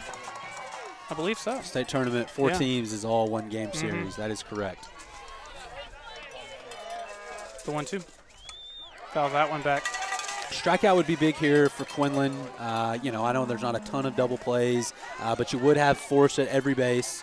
And I know you do now, but you could turn a double play potentially and get out of the inning unscathed with a strikeout here. Really, I mean, Sulphur Springs is just looking to put 1 in play. You're probably going to get a run if you do that. 1-2. Goldsmith does put that in play, sends it into center field. Boatman looking to tag up, but she is going to stay where she's at. And honestly, maybe a good call. That's a good throw on a line. And there's no outs. You know, now you run into that, you give away 2 outs. So could have been the right call to stay there. And now you'll have KK Montgomery with the bases loaded. Ryan, I'm doing it. Putting in the call? Put in the call. Okay. KK Montgomery, bases loaded. And see, I love this. I talk about this all the time. But after a good long battle, Goldsmith stops her and says, hey, you know, look out for this, or this is what I saw. I like that. So I got my call back correctly. She drew a walk. Okay. You did? So Tyler's put in the call. I love it. Ooh, foul ball down the first baseline. Montgomery did single up the middle her first time up. She sure did. Off an off-speed pitch, 2 strikes. Yep. 2 RBI single. Yeah, she's one of those players, again, I mentioned every time, but, like, really stepped up huge in the playoffs last year. Seen her do the same here. You love those kind of players that, like, really step up when the moment's big, when the lights are at their brightest. And rolls in 1-1. And it's usually that exact type of player. I mentioned a second ago she was on deck and just looked, you know, unbothered. It's usually those type of players that are like, I don't care how big the moment is. You know, I'm a ball out. 1 ball, 1 strike, 1 out. Bases loaded. That one does find the zone, 1 and 2. Now, in this scenario, remember, I'm sure if you're the coaches, you have, you know, your spray sheets and everything. It was a 2-strike off-speed pitch that she hit. What do you think we see here? Because I took way too long to ask you that. No, I mean, I don't know. I feel like it's either a ball or we've put it in play. Yeah. And I think here in this situation, see if I can blow it by you. Put 1 in play is they'll tag up this next time with 1 out. You certainly will. She does try high, but it misses 3 and 2. And now obviously bases loaded, nowhere to go. I don't think you can throw. I don't think you can throw an off-speed pitch here. I mean, I think you have to got to throw that rising fastball or just put 1 around the plate. Full count pitch. She fouls that one back. We'll do it again. Ana E. Velasquez on deck.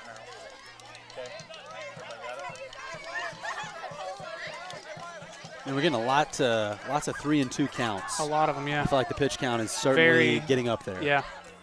Kind of the opposite of what you had said about speed in the last inning, yeah. 3-2. Fouls hard out of play towards the baseball field over there. Gosh, Tyler, that's 2 at-bats in a row. 3 at-bats in a row, I think. I think so. That have for sure, too. So you close 4-pitch walked Reese. But, yeah, before that, I think Baylor maybe. Well, no. Yeah, Claire Thompson worked a long count, didn't she? Yeah, she did. I'm just saying this would be the second one in a row. Yes. Yeah, Ladycats doing a really good job getting down 1 and 2, you know, and just battling back. So again, the 3-2. Sends that one on the ground, and it gets into right field, Ryan.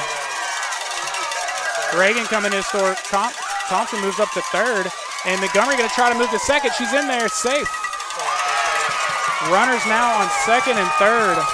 A pair score. It's a 5-run lead for the Sulphur Springs Ladycats. Put the ball in play, and good things will happen, Tyler. When you've got the bases loaded like that, that is the key. Another 2-out base hit, 2 RBI base hit. Yep. And this one, 5-0 through 3 is about as good as you could, about as good as you could ask for the Ladycats. Very much so. It's back to the catcher, Ana Velasquez. She's showing bunt. Pulls back. That one misses 1-0. Remember, she had shown bunt. Was going to bunt, but the pitch got away from the catcher. Runners moved up to second and third, so. Went down swinging her first time up.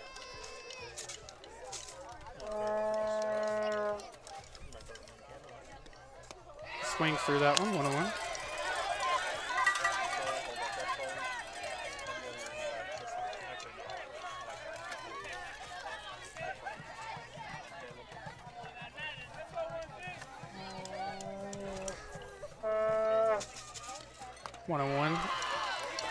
Swings to that one as well, 1-2.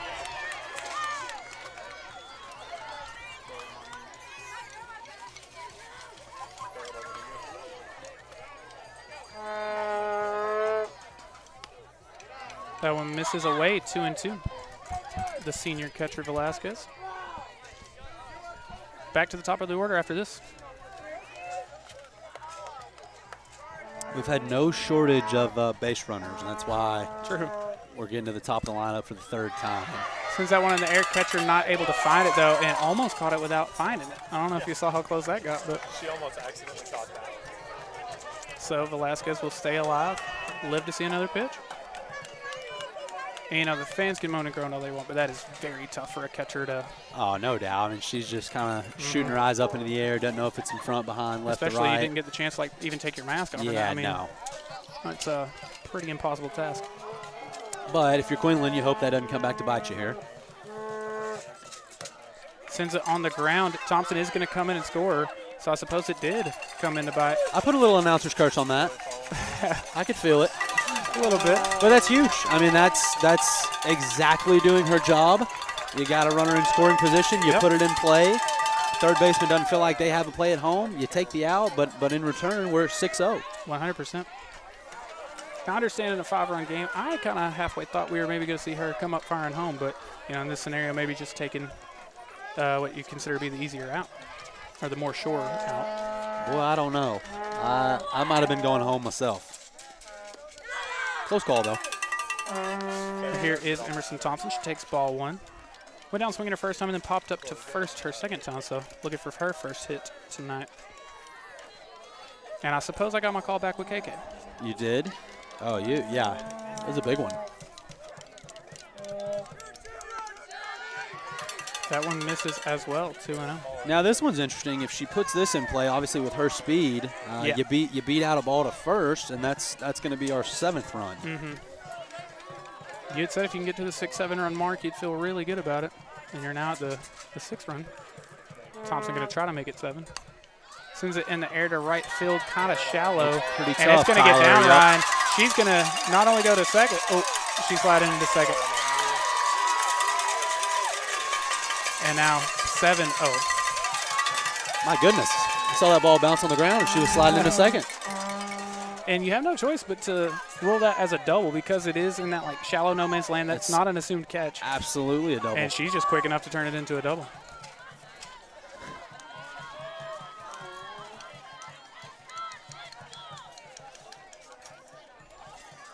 Here's Nicole Higgins. So she had a 2-run, 2-out single back in the bottom of the second.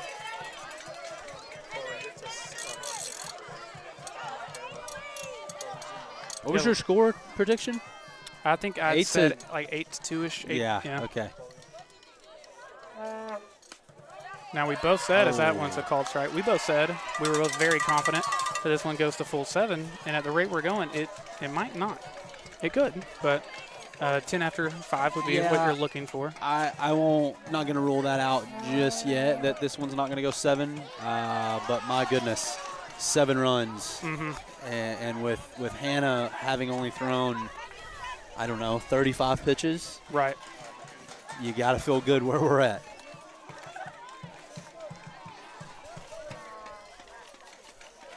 The 1-2.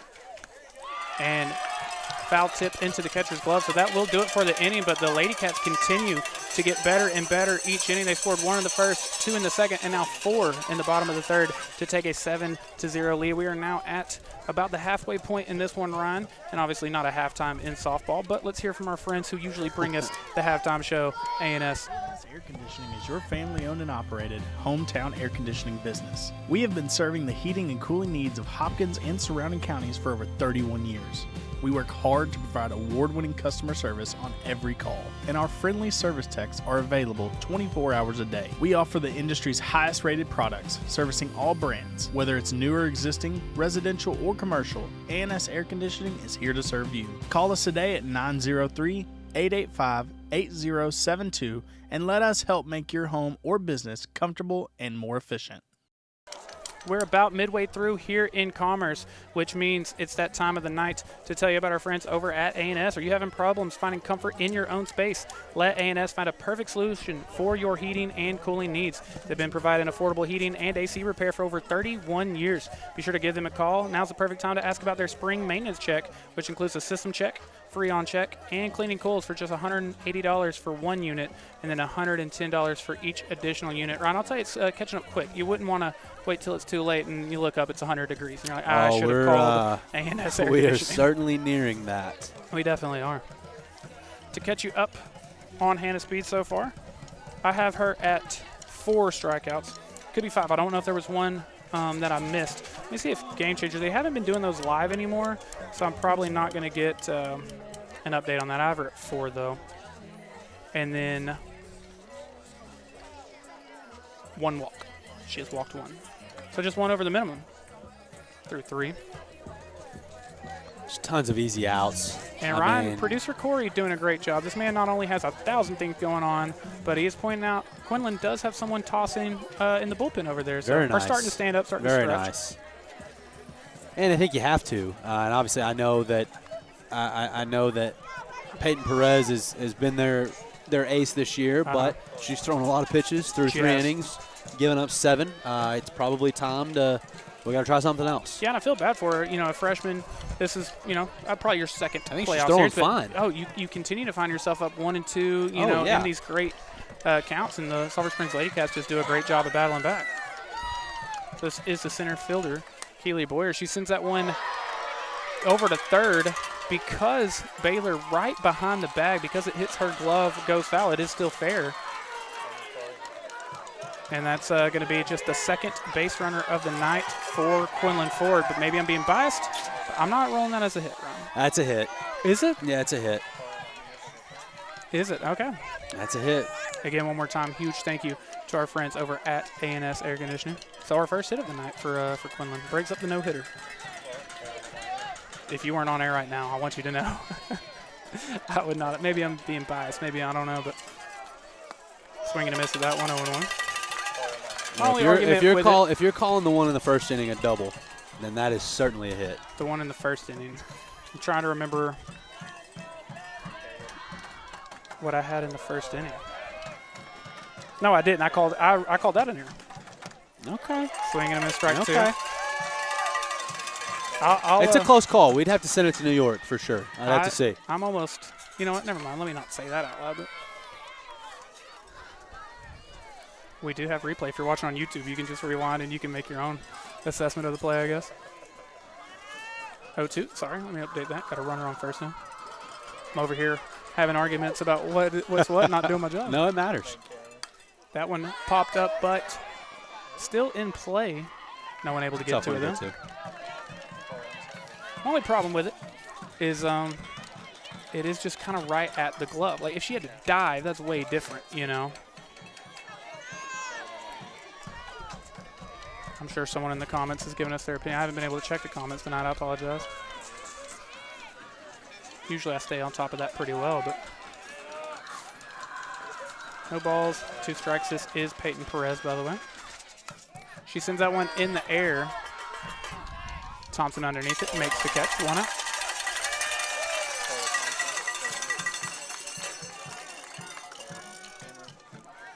What do you think?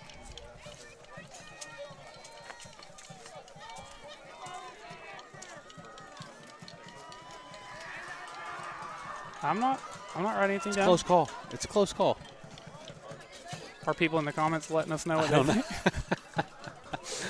I'm just now catching up on the comments. I'll get to those It's in the close. commercial break, guys. Please stay I'd active in the chat. I'd love to know what Game Changer thinks. By the way, I want to give a huge shout out. See him in the chat. We love him. He's a part of the crew here at Chaz Media. But Jeremy DeLorge, obviously the head golf coach here at Sulphur Springs, and they just Coming went off to state a again, state championship appearance. 2 years in a row. So congratulations to y'all on a great year. When For do anyone the that Ladycats? I am not sure.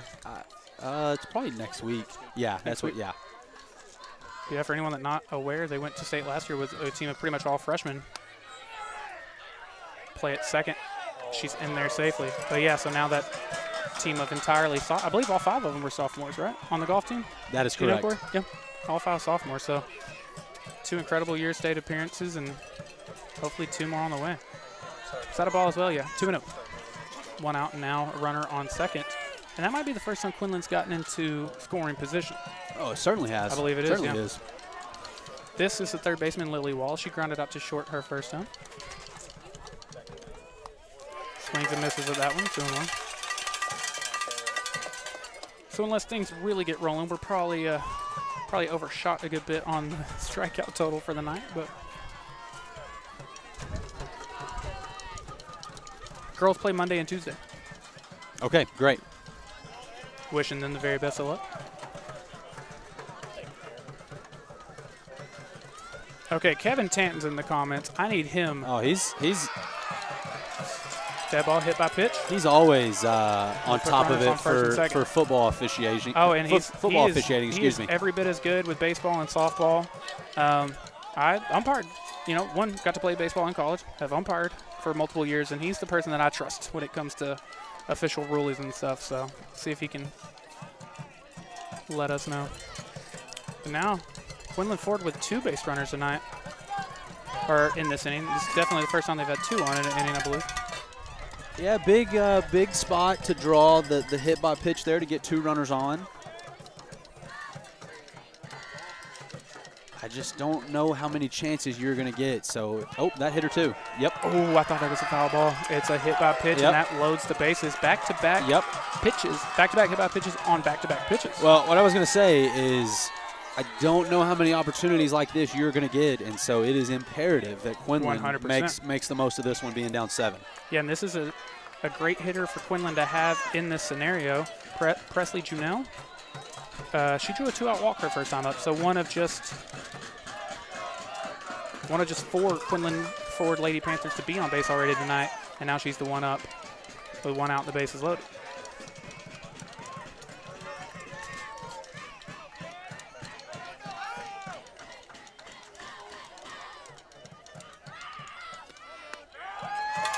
Hannah Speed answers back with a first pitch strike there. I will say, with a 7-run lead, Hannah needs to do nothing different. You attack 100%. them just like you would. I mean, even if she hits this out, it's a 3-run game. True. And so I think you treat this one like you got nobody on.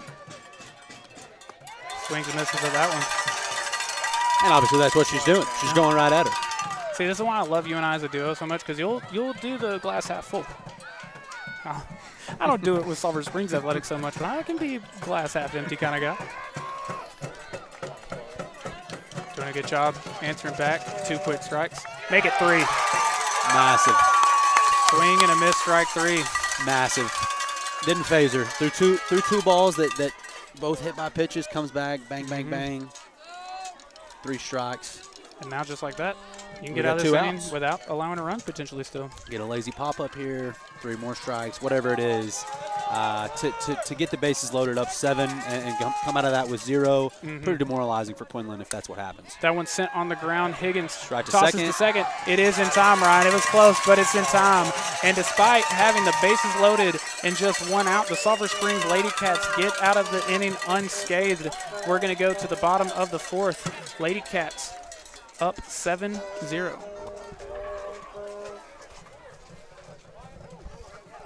So we're going to keep it here.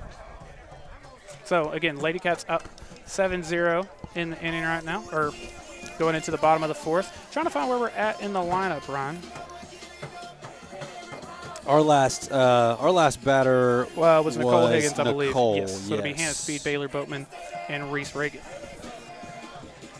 While we got a quick second, feels like a good time to tell you about our friends over at Clayton Homes in Sulphur Springs. They are dedicated to helping you find the perfect manufactured or modular home for your family. Whether you're still researching or ready to find your dream home today, their team is committed to answering any questions you may have. Visit ClaytonSulphurSprings.com or give them a call at 903-438-0820 to see how they can make your family's dreams come true. Another good friend of ours that I haven't gotten to tell you about tonight, but they've been huge for us, making sure we get to bring you all the playoff games. For those that don't know, you travel, you don't know the internet situation. Our friends at CNC have been huge helping us out. At CNC, they are your one-stop shop for the design, installation, purchase, and service of audio and video equipment. They put you in control of your equipment with professional quality controls, ensuring you have seamless access to all devices from a single interface.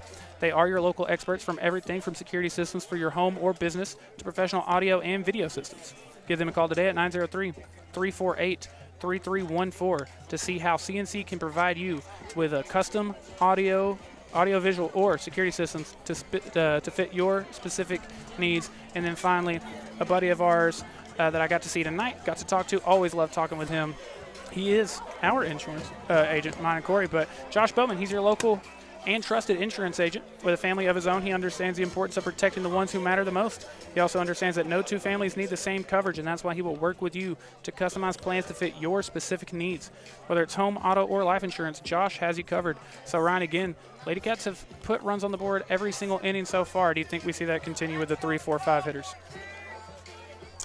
I mean, we also need to bring up that we do have a new pitcher in the ball game, Tyler. But yeah, good call. I think that I think you got to say that we will. I mean, you're 3, 4, 5. We've made it happen in every inning, 2 strikes, 2 outs, whatever it may be.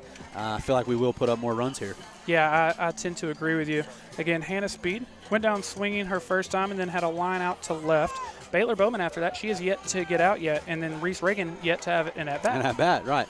An intentional walk. And then while she wasn't intentionally walked the second time, she was walked on 4 pitches. So, well, obviously, I want Hannah Speed to get on base every single time she has an at-bat. But I think that she's doing just fine on the other side of the ball. Yeah.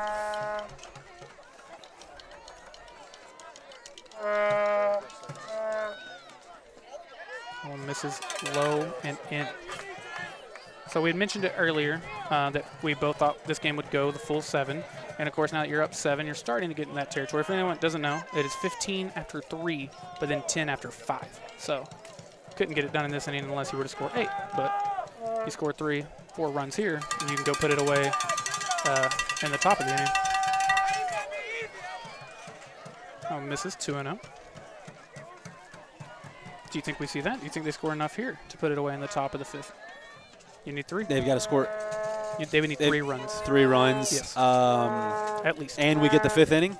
Yes. Yes. Yeah. I'll say yes. Okay.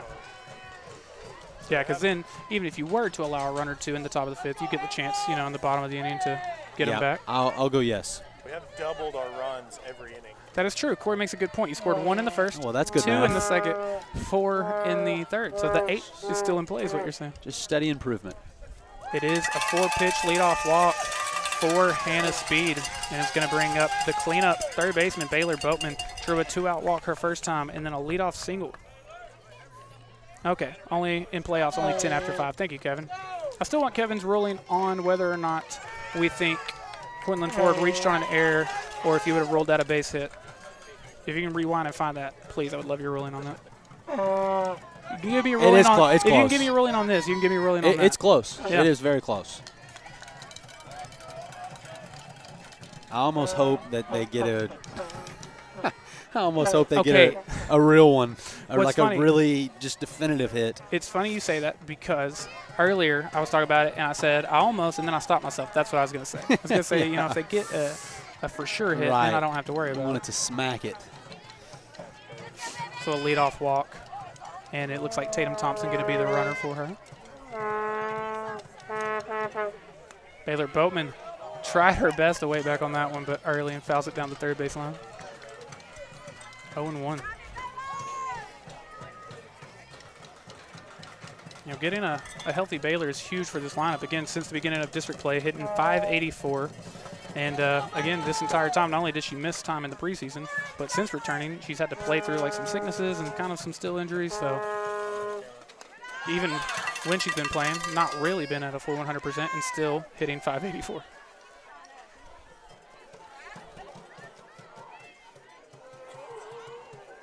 Kevin said, looked like a hard hit ball. I would like Coach Bucks rolling. Okay, well. That was kind of what I. No. She hit it hard. Hit it hard. Had to move pretty quickly over to third. Yeah. I don't know. Believe me, I want to give it. I feel bad because now I'm either crediting Baylor with an error that really probably not an error, or I'm crediting. Yeah, Tyler, come on, taking man. a hit away from hand speed. What are we doing? Isn't a hit, so it's tough either way. 2-1 misses 3-1, so in danger of walking the first 2 batters of this 4th inning. If she can get on, Reese Reagan comes up with a chance to hit that mark. And then we're going to have to put our calls in again. If she walks her here, you can go ahead and mark me down for putting in the call. Baylor trying to wait on it. She does wait a bit. Sends it hard to center field, but that one caught for the first out of the inning. That brings up Reese Reagan with 1 out and a runner on first.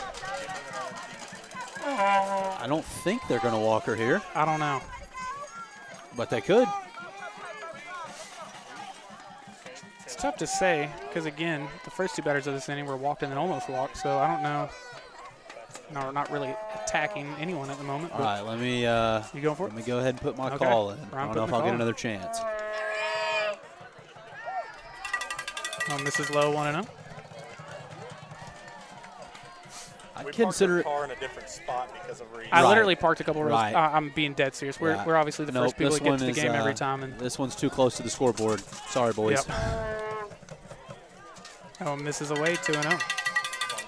I just want Reese to record an at-bat tonight. Yeah, for sure. Obviously, it sounds more drastic with it just being 1 game, but you're like, I went that whole series. Right. I didn't even. Yeah. Oh, she does put that one in play. Catcher Fields tosses to first, and that is 2nd out of the inning, but the runner does advance to 2nd.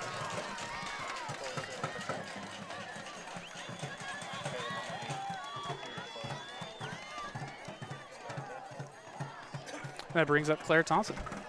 Claire Thompson has been incredible in 2 strike counts tonight. Drew like a 7 or 8 pitch walk her last time up. Ladycats are in danger of their first scoreless inning, though.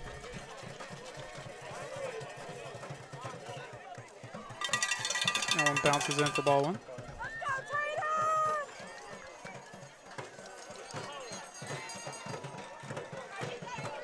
I don't love the idea of, well, it looked like a hard hit ball, because very weakly hit balls can be an infield single, you know? I don't know. I think you got to let it go, man. I'm going to think about that for the rest of the night. I'll be dead honest. I'll be watching the Stars game later. And I'm just going to be like, we'll see what the rest of the game holds, and we will go from there. We will.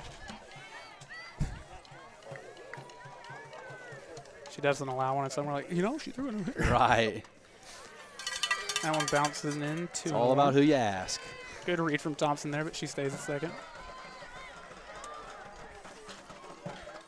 Obviously, first base open here with 2 outs. Abby Goldsmith on deck.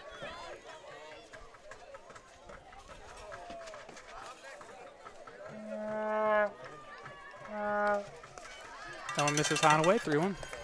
Tyler, big sports night in DFW. Mavs Game 6, Stars Game 6. I'm really bummed out we're not watching them together. We're watching this together. I think we need to just keep it rolling. Well, I think we've done so well. I don't want to mess up the DFW mojo. I'm big on that as well. Where did I watch it? How did I watch it? That's a ball 4, putting runners on first and second with 2 outs. And with hockey, I've got to watch it about 5 feet away from the screen. 100%. I made the mistake of, which I do this a lot with college football, but the first couple games of the Rangers postseason, I stood up the entire game. So then I'm like, I literally stood up the entire postseason run. Right. I didn't sit once. So I'm kind of doing that with the Mavs and the Stars too. That's funny. I love that.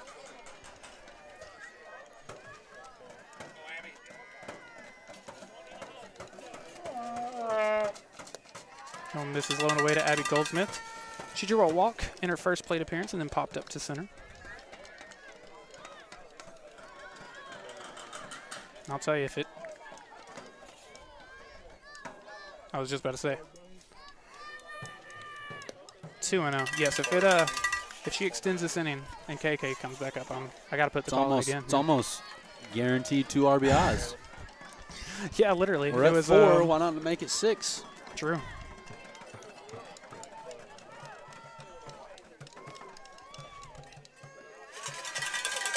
I'll make it 3-0. Obviously, you've got the take sign on here. Mm-hmm. I would definitely figure. A lot less pacing from Carrillo over there than we're used to. Sometimes you'll look up and he's halfway down the left field line. And it's a 4-pitch walk that'll load the bases for KK Montgomery. So, yep, let me go ahead and make it official and let me put in the call once again on KK Montgomery. You got it for me? You answer? Cool. Corey answered. We got the call. And we're going to take a quick mound visit.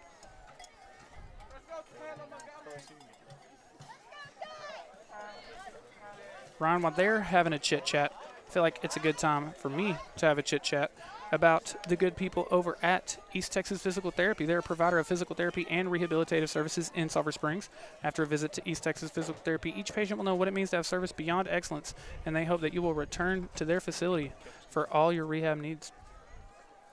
Also, as always, you know, but here at Chad's Media and Front Porch News, we know the love and support that Alliance Bank has for the Sulphur Springs Ladycats. Stop by and see them on the square or use one of their many convenient drive-through services. You can also visit alliancebank.com for all your financial and banking needs. And this becomes, because of that potential 10-run rule, this becomes a very big at-bat now with 2 outs and the bases loaded. No doubt.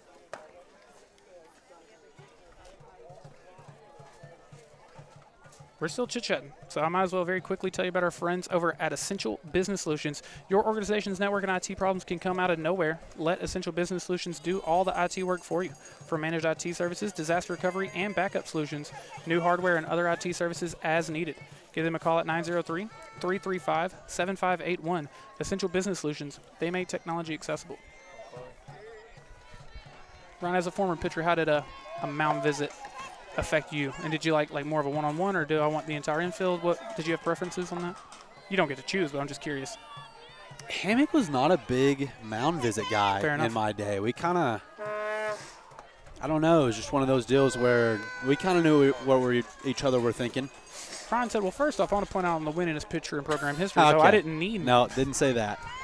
I said it. You didn't say it. I said it. Didn't say that, but I said it. Yeah, I don't know. The 1-0, did she go? They're saying, yep, 1-1. KK, ready. I always kind of needed the less serious approach. Like, hey, guys, we're good. See, I was big as a first baseman. Let's not take him out. I'll come talk to you for a second. Everyone just calm down here. We're going to be okay. Just have a little chit-chat with you, make a bad joke, and get back over to first. Yeah. All right, Tyler, that wasn't funny. Why don't you go back to first? Thanks. Just go back over there. 2 balls and a strike, 2 outs, bases loaded. She fouls that one back, 2-2. Corey, you missing being on the microphone tonight, or you really locked in over there? He's just locked in. Oh, producer Corey is got Hankins blood like no other.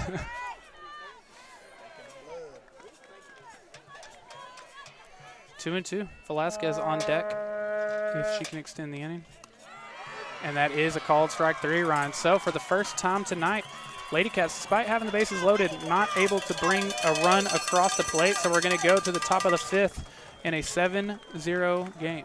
Alliance Bank is a community bank. We believe that the future success of the bank is linked to the future of our communities, and that as our communities grow and prosper, the bank will grow and prosper as well. Our bank employees live and work in the communities we serve, and like everyone else, we want a safe place for our children, with good education systems, the best medical services, and job opportunities. This is why you will find Alliance Bank employees volunteering in local service organizations and helping our communities in many ways not directly associated with banking.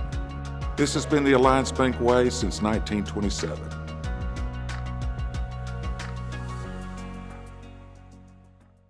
At D&B Loans, we make the loan process easy. Our competitive rates and quick application process make us one of the largest in the industry. With over 30 years in the business, our team of loan experts will work with you to find the loan that fits your needs. We also offer the best furniture and appliances around with great financing and free local delivery. With low-rate loans and high-quality furniture, we offer a wide selection of styles and designs, plus TVs, mattresses, and much more. Just visit our showroom or give us a call. D&B Loan is your local loan specialist. When you need cash, trust a hometown business. It's a 7-0 lead here for the Sulphur Springs Ladycats as we go to the top of the 5th. Hand speed's been very good here today. At most has 1 hit. We don't know. She's walked 2, I believe, and she's hit 2. Obviously has yet to allow a run. We're to the 8, 9, and then 1 hole for Quinlan.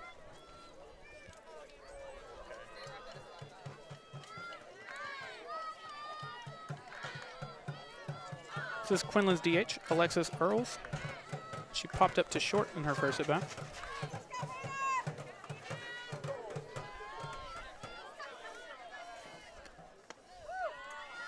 Ron, what is your official on-air prediction for the Stars and the Mavs tonight? Stars in 6, Yes. Mavs in 6. Stars in 6, Mavs in 6. I'm with you. I feel like the Clippers have kind of given up. I feel like the Stars. That one's sent on the ground at third, fielded cleanly by Baylor. Boatman takes her time, makes the throw cleanly for a quick out, number 1. I feel like the Stars kind of got over the feeling sorry for themselves. Dang it, we're playing Vegas. Tough draw in the first round, and remembered, hey, we're really good. 100%. The Clippers have absolutely given up. Corey, unfortunately, the one time he doesn't have a mic to Clippers to speak on his Clippers. Even if it goes to 7, I do not see a way that the Clippers are getting out of this series. But I hope I'm right. I also hope you're right. That one misses 1-0.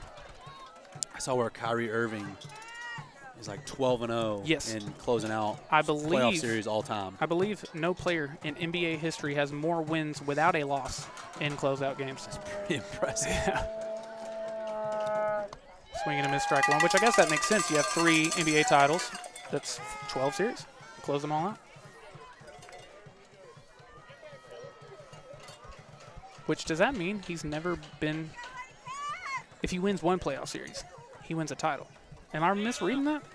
Because to be 12-0, that a called strike? Or not necessarily. No, it's only in games, so they would have to have 3 wins. Right. So if they get closed out 4-2, it wouldn't necessarily count against him. Right.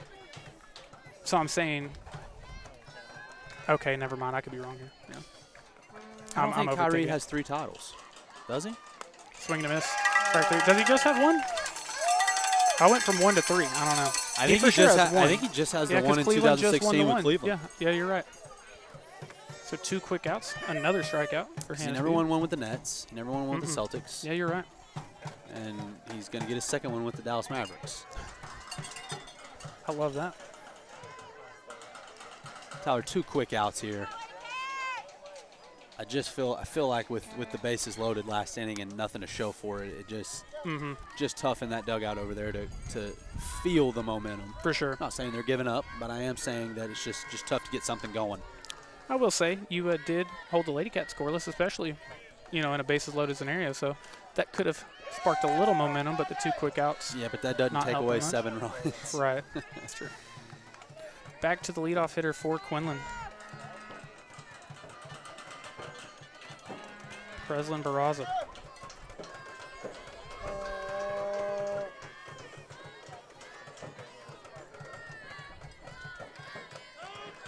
What has she done tonight? So she popped up to center the first time, and unfortunately, I believe she made the 3rd out of an inning because I wasn't able to write it down. Gotcha. But I don't believe she's gotten on base yet. Well, always a good night pitching when you can get the leadoff guy. Especially a player not I on believe base. was like 3 for 3 against you the first time. Gets the strike on the outside part of the zone there, 2-1.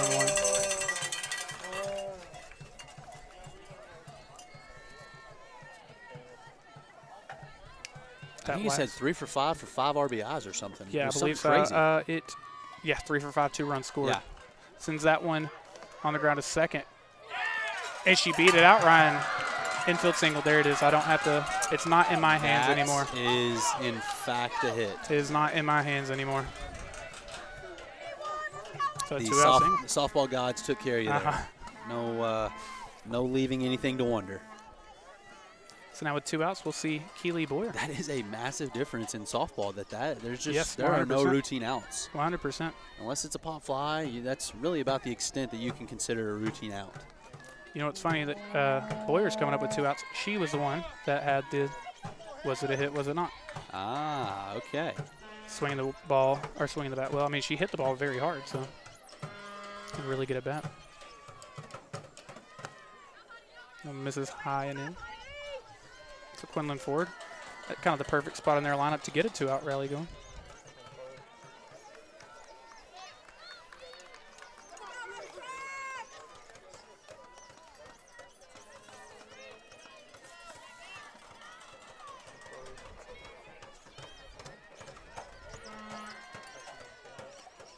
The 1-0 sent to second as well.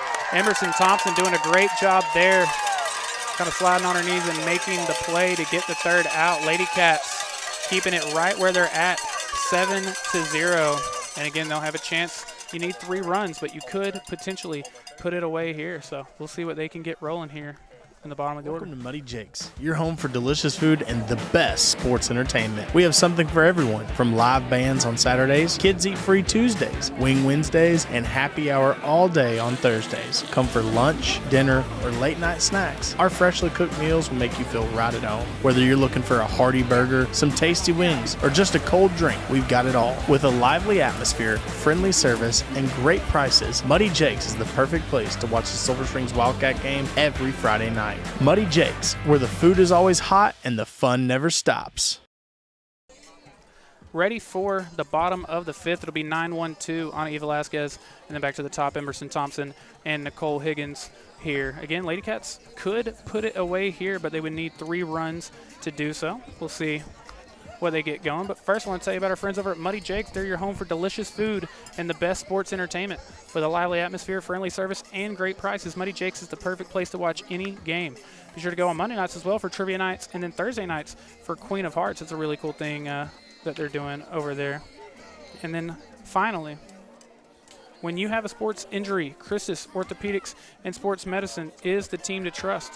With fellowship-trained sports medicine orthopedic surgeon Dr. Christopher Meltsakos and hand fellowship-trained orthopedic surgeon Dr. Christian Douthit, your health is in good hands. To schedule an appointment in Sulphur Springs, call 903-885-6688.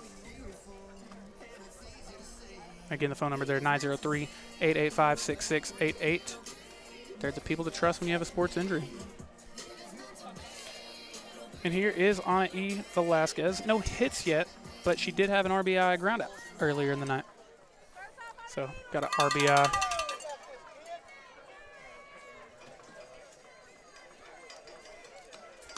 Sends that one on the ground to third as well. Feel it cleanly, and the throw is in time. So 1 pitch, 1 out in the bottom of the 1st. And Quinlan getting some pep in their step over there.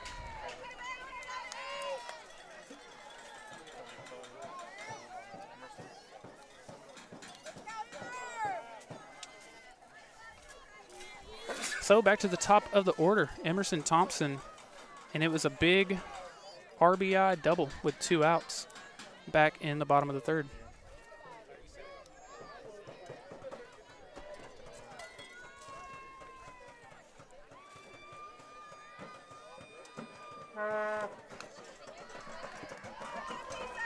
Fouls that one back over here to us. I don't know. What's funny is, unironically, both Ryan and I was ready to make a play. Always stays ready. Yeah, you don't have to get ready if you stay ready, you know? Right, yeah, exactly. Exactly. Yeah, if you want to get that run roll, that 3 runs here, you're going to need to get this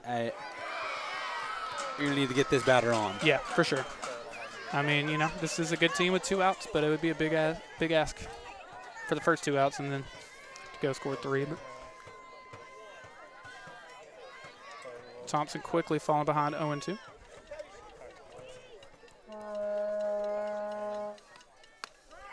And then she'll take called strike 3 there. So quick ground out followed by a 3-pitch strikeout. And now that'll bring up Nicole Higgins.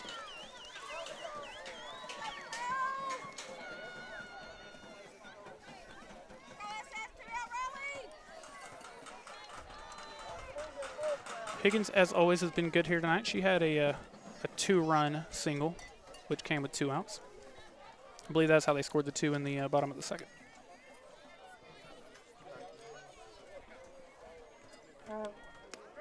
Takes a called strike 1 there. Higgins since the beginning of district play, sitting 514. Second on the team in RBI with 18 and first on the team in run score with 24. I guess now she's actually tied for the lead in RBI with 20. There you go. That one misses, 1-1. Collar's cooled off considerably in the last 10 minutes or so. It has. We're hoping. Feels a little rainy. It does. Corey's over there Doing celebrating, the but I'm rain not sure it's dance, time or? to celebrate. Yeah. Fouled hard off 1 and 2. Would love to go ahead and do all the rain you want, but let me get this game done first. Yeah, I would think that you got to get through 5 innings, I'm and that would be a full game. not entirely sure. Kevin, if you're still watching, I know you know. Let me know in the comments. If, for whatever reason, unfortunately, it were to start raining, we are out in the elements. So we would have to shut this thing down. Yes. So let's go ahead and get this one. That's exactly what happened to us last year. Higgins fouls that one off when we were here in Commerce. I don't know if you remember that. That was a Friday night game. I think we just maybe a couple innings into it, it started raining. We had to pack up, shut down. 3 or 4, yeah. And then they actually didn't play the rest of that game until the next day, Saturday. Wow. Yeah. Yeah, Situation where you're up 7-0, it's like, hey, let's right. get it done. 1-2, she does wait on it, sends it on the ground as short, trying to beat it out, and she does.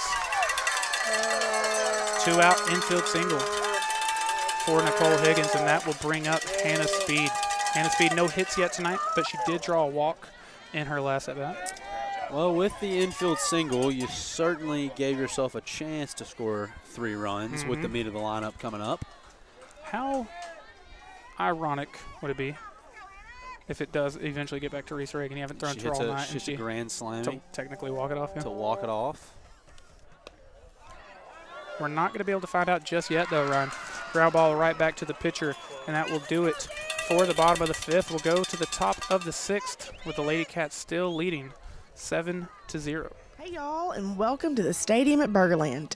Here we pride ourselves on exceptional food with equally exceptional service. Our Burgerland promise is that the tea is sweet, the burgers are greasy, and the large fries are indeed large. Where the food is fresh and we cook right in front of you. Don't take our word for it. Next time you're in the mood for a good old-fashioned burger, visit our lively hole-in-the-wall joint at 210 Main Street. Come see how we are creating Burgerland fans, one burger at a time. Welcome to our family-owned hardware store since 1994. Here at Hooten's Hardware, we offer a wide variety of tools, materials, and supplies for all your home, business, and outdoor projects and repairs. With over 40,000 square foot of materials in stock, we're sure to have everything you need for any job. We only carry the highest quality products because your satisfaction is our top priority. Our staff is knowledgeable and experienced and happy to assist you in finding the right materials for your next project. So stop in and experience the Hooten's Hardware difference today. And remember, we're more than just nuts and bolts. Here we go, top of the 6th. Sulphur Springs Lady. Getting your DAC on over there, are you? I don't know if we should. Does DAC, okay, Ryan, you're the DAC guy here. Does DAC continue the here we go next year? Or does he figure something else out? Has he been mocked out of that, you reckon? That's probably over. I don't know. I can't say for sure, but I would think maybe Got to mix it up. maybe that's over. We got to change something. What's funny is, like, outside of, like, obviously, like, Omaha, you know, that's like one of the more iconic ones. But people weren't making fun of Omaha. Be People, cool if he did unfortunately, like. are making fun of Here We Go. Be cool if he did like the Kool-Aid Man. We're like, oh yeah. That'd be fun. Is that what you're hoping for? One Ryan, can dream. Real quick, how do you feel about the Cowboys offseason? You're the big Cowboy. I think that good rosters make less moves. Well, that's usually because they don't have to. You answered my question for me. Cowboys roster's loaded.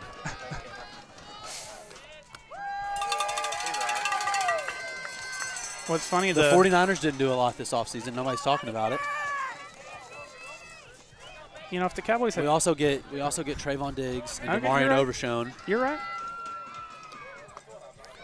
1-1 the count to the freshman Zeke. Peyton Zeke's Perez. back. He is, yes. I know you're pumped for that. I am pumped for that. I actually like the change to number 15, and I'll do one further. I think it would be cool to have a Zeke number 15 jersey. It'll be different for a little while, but I mean, Ron's already got a 21, I would think. I do. Yeah. I definitely do. That one sent in the air. Deep second. Emerson finds it, makes the play. Out number 1 here in the top of the 6th.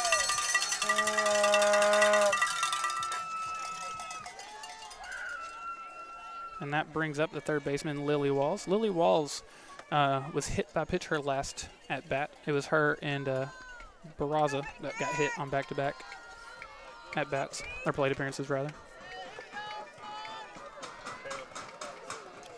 Okay, so Kevin did answer our question, as Hannah just misses.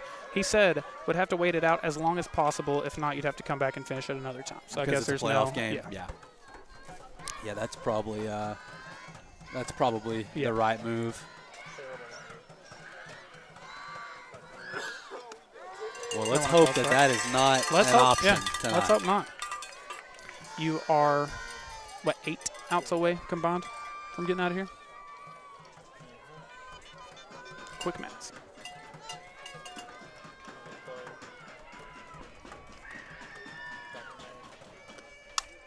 That one sent into right field, gets down. It's a 1-out single for Lily Walls, just the 2nd or 3rd of the night.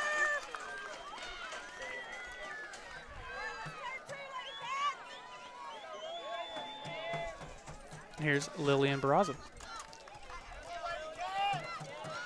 Again, she, along with Walls, were the hitters, the back-to-back hitters that had been hit by a pitch, and then she popped up to right in her other at-bat.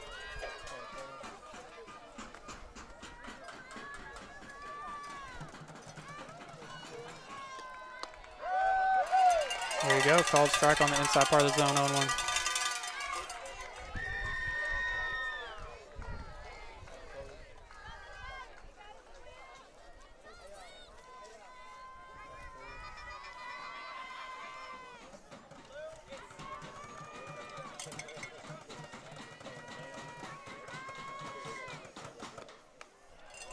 Swings at that one, fouls it back. So if the Ladycats can win this one, obviously we will have to name a Way Bible Church player of the game for tonight. And then also make sure to stay tuned to Front Porch News, or just subscribe, cut the notifications on here on the Chad's Media YouTube to find out when and where the regional quarterfinal would be. Do we know who I will look it's going that to be up between? I will look that up for you in between innings.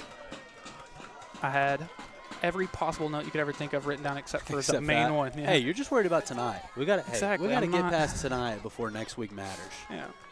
Like I have control of it. My mindset plays a role. Are you looking up? Producer Corey's the best.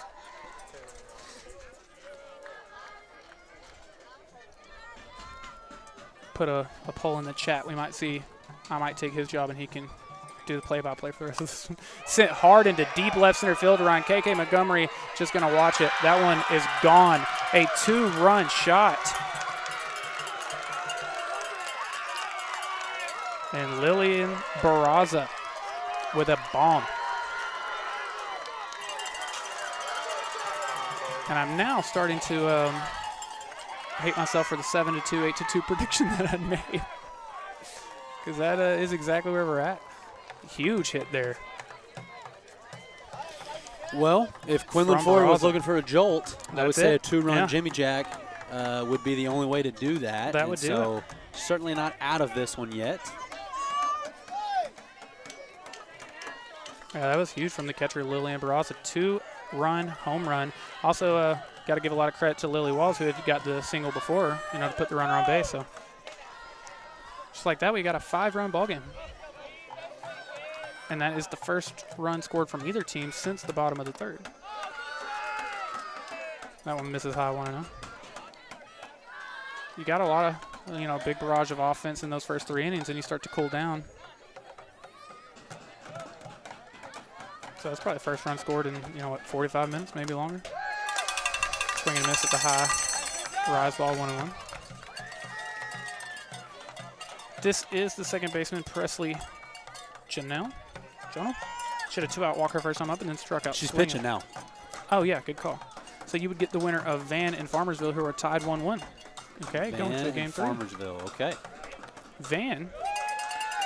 So she takes their 2-1. Van, the Sulphur Springs Ladycats played them in the playoffs last season.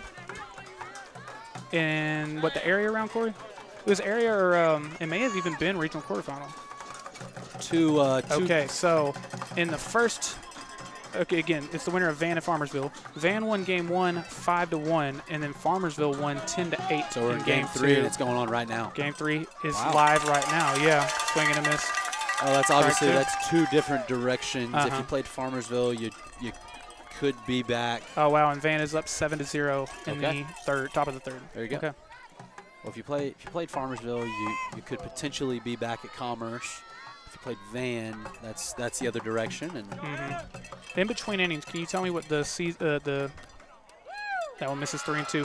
What the postseason series was between Sulphur Springs and Van last year? I think it was the area round. It could have been regional quarterfinal. I don't remember if that was a 2-game or a 3-game. I believe that was the one at Rains, though. They were all at Rains, I'll be honest. So after the 2-run homer,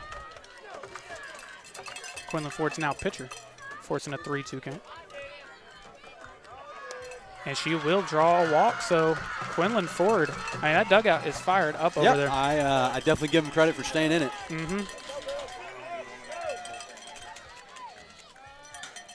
Take a deep breath.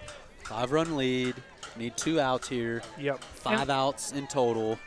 You know, not to overspeak like the obvious here, but I think this, especially this being a 1 game, if this were a best of 3 and this were game 1, you know, if you're Quinlan, you might, you know, I lost today, but I'll come back and get him. But now you're like, no, my season is on the line. That one gets down, Ryan. Runners on first and second is where they will hold up. And, you know, if you're a senior, you're like, I'm not letting this be the last softball game I ever play without a big fight. This is all you got. This is it.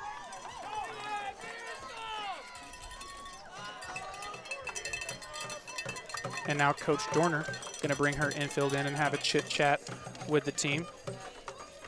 Don't blame her. Probably a good call there. Now feels like the time to do that. It's the regional quarterfinals. Gotcha. And we lost. They were the ones that knocked us out last year. Oh, okay. I really thought. Because we went Maybank and area. So it would be a regional quarterfinal rematch. No, didn't they go?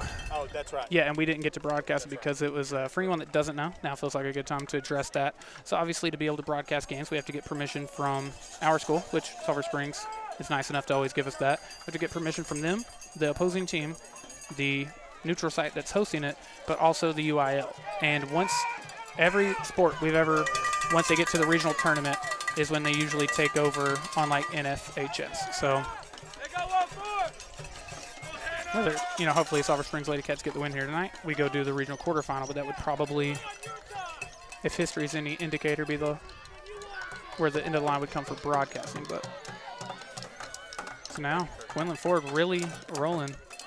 That one misses 1-0. So it was a pop-up to second that started this inning. Since then, we've had single, home run, walk. Single, yeah. There you go. And apparently not enough. 2-0.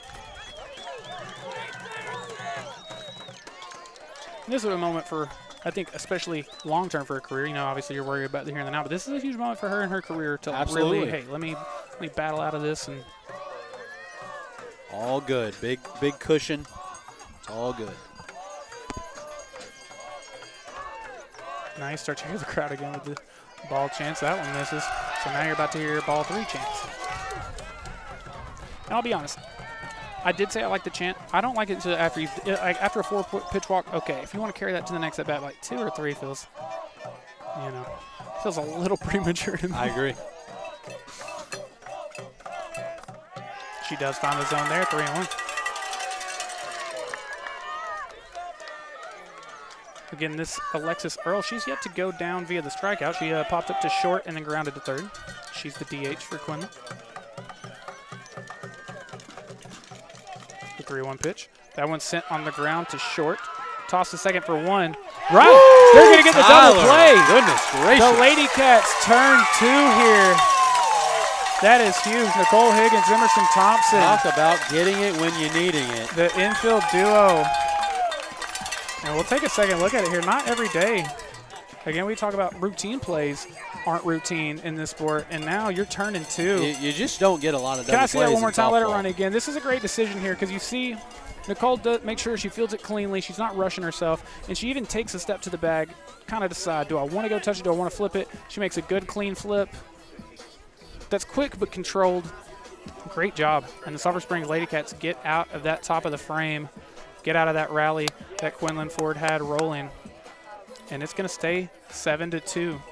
So, Ryan, instead of sending it to commercial this time, I want to give a huge shout-out to another one of our friends who always make this possible. We talk about them every single game when we name our players of the game, and the Ladycats have to hold on and win this one, and we'll get another one tonight. But I do want to go ahead and tell you about the Way Bible Church, and they want to extend an invitation to everyone to join them on Sunday mornings at 9 a.m. or 10:45 a.m., and also on Wednesday nights at 6:15 p.m. At The Way, they're all about experiencing life change. They have a vibrant community awaiting to welcome you with open arms. Join them at The Way Bible Church to embark on a journey of transformation together. I also just want to give a huge shout-out to the entire team here. Chloe Copel and Caleb Tiemeyer on the cameras. Producer Corey holding it down. Got that Hankins blood in him. And then, as always, happy to have you, man. Ryan Humphreys with me. I'm Tyler Loom. It's a great Friday evening, man. Ladycats now leading 7-2, and we will see the 4, 5, and 6 from them. Baylor Boatman, Reese Reagan, and Claire Thompson.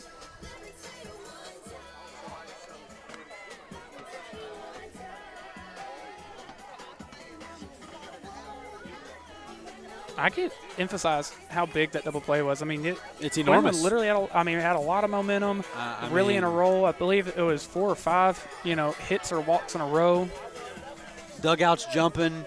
You can start, feeling a little bit of, I'm not going to say doubt, but there's definitely some curiosity in there. Oh my goodness, can they come back? For sure. And I'm not going to say they slammed the door shut, but 5-run lead heading into or at least a 5-run lead heading into the 7th is pretty sizable margin. And a great part of the order to try to get one or both or more back.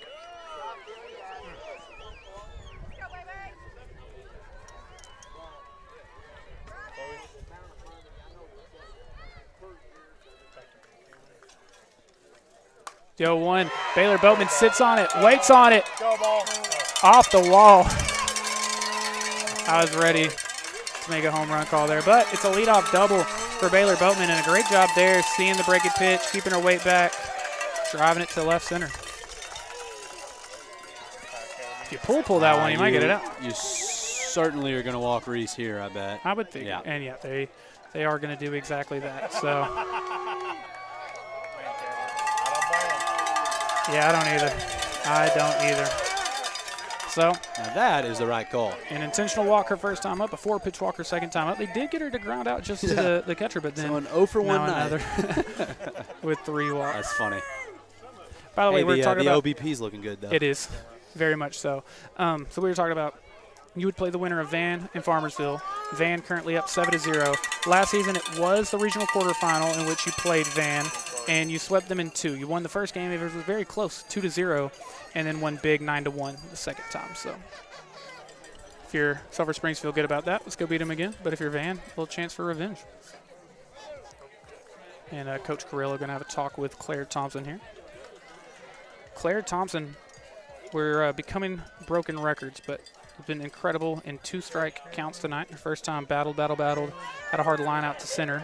Then she draws like a 7 or 8 pitch walk, and then draw another walk in her 3rd plate appearance. So much like Reese Reagan, she's 0 for 1. Might see a bunt here. I don't know. A couple different ways you could do it. True. If she's going to, it's not going to be there. It takes a called strike 1, 0-1. Yeah, I wouldn't be mad at that at all. Again, you do have a 5-run lead, but you're definitely trying to get some Josh Boatman insurance runs here. And, you bunt 2 runners over. Now you got 2 in scoring position with just 1 out. Was the chit-chat with Carrillo something that made you consider that or no? I just, every run counts, especially going into the last inning. Putting 2 runners in scoring position with no outs. With 1 out, I guess, if you were sacrificing, but. True. And that one gets down. Ryan stays. Oh, wow. Tyler Lennon, buddy. I am almost certain. Going to come in and that looks very fair to me. Luckily, for myself. I know for a fact my producer did not get a good enough look at that, so he won't replay it. I do know that. I didn't say that. He went to hit a button. He's like, oh, you think I'll... So just a foul ball, 1-2. And Carrillo is going to talk with the third base umpire. Oh, chit-chat over. 1-2. That one outside, 2-2. Man, Tyler, I felt really good about that one. That looked all over the line to me.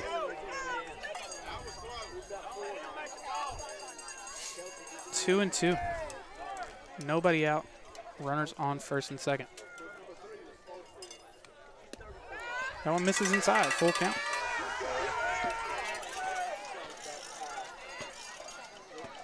We've sent it to New York.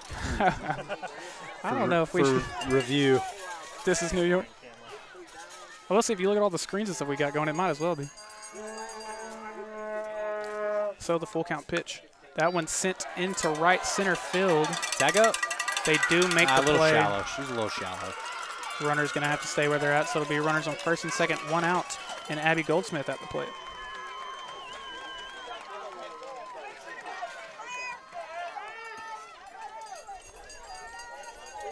Oh, he is slow-mo. Are you seeing this? He's going frame by frame. I'm telling you, it's New York, man.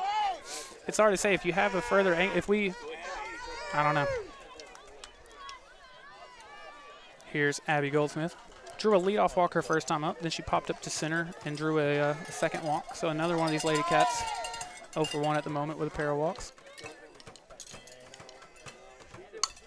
That one's sent back to the pitcher, backhanded. Play to first is the only play. So the runners do advance, but there will be 2 away in the inning for KK Montgomery. And Ryan, you already know what I'm going to do, but I've done it twice tonight. She keeps getting me my call back, so I'm once again putting in the call. KK Montgomery hits a 3-run shot right here.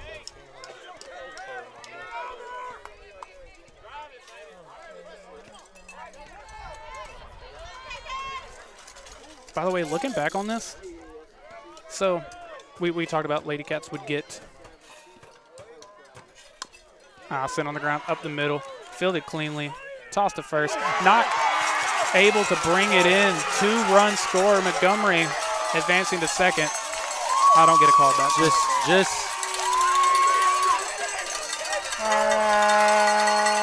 When KK Montgomery gets in the box, she getting on base. Two runs are scoring, one way or another. Yeah, you let her come up with runners on. They're coming in. Here's Ani Velasquez. But yeah, I was mentioning, looking like for a second year in a row you would get Van. Did beat them by combined 11-1. Velasquez sends that one into left field. It's a 2-out single. Montgomery trying to score, and she will do exactly that. The Ladycats once again refuse to stop the offensive momentum, and now they lead 10-2 after a 2-out RBI single from Ani Velasquez. I'm going to start a bit where I keep starting that conversation and never finish it. Y'all are never going to know what it is I'm trying to mention.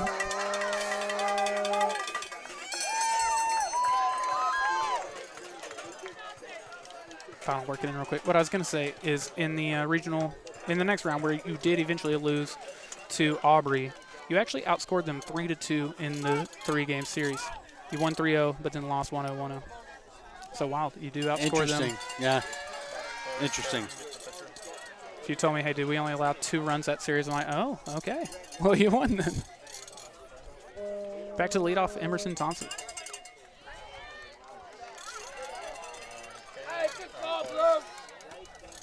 Thompson has gone down via the strikeout twice tonight, once looking and once swinging. But she also had a big RBI double with 2 outs.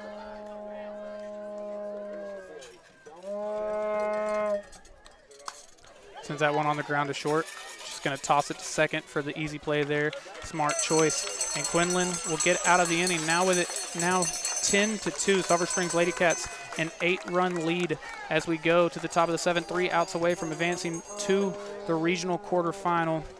Let's hear from our friends over at Discount Wheel and Tire, and then we'll be back for this top of the 7th. Whether you're looking to shop for the right set of Michelin tires for whatever you drive, brakes, or are interested in customizing your ride with a suspension lift kit, you can rely on Discount Wheel and Tire of Sulphur Springs for accurate, knowledgeable, and friendly automotive and tire services. Since 1994, we have built a solid base of customers and established the reputation of being an auto. And we're back, ready for the top of the 7th.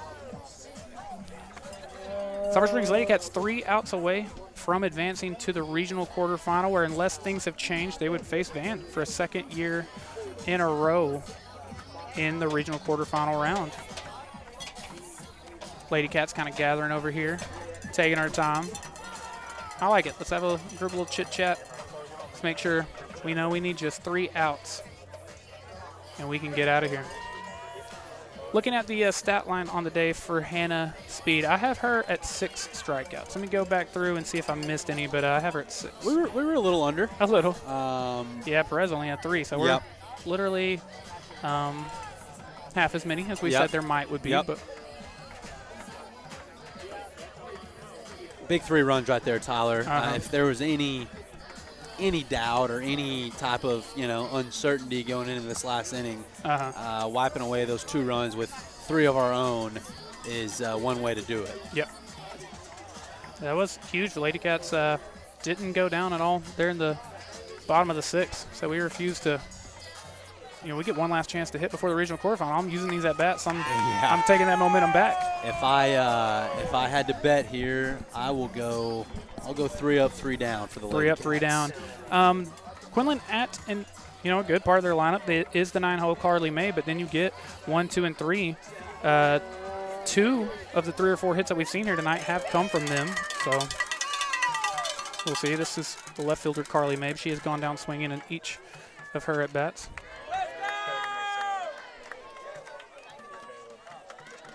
She completes the 3rd trip through the lineup. And she takes at a call strike 1. Went down via the strikeout both times, but she went down swinging both times.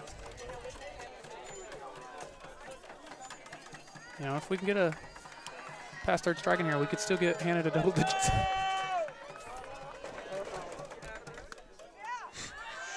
That one gonna miss low 1-1.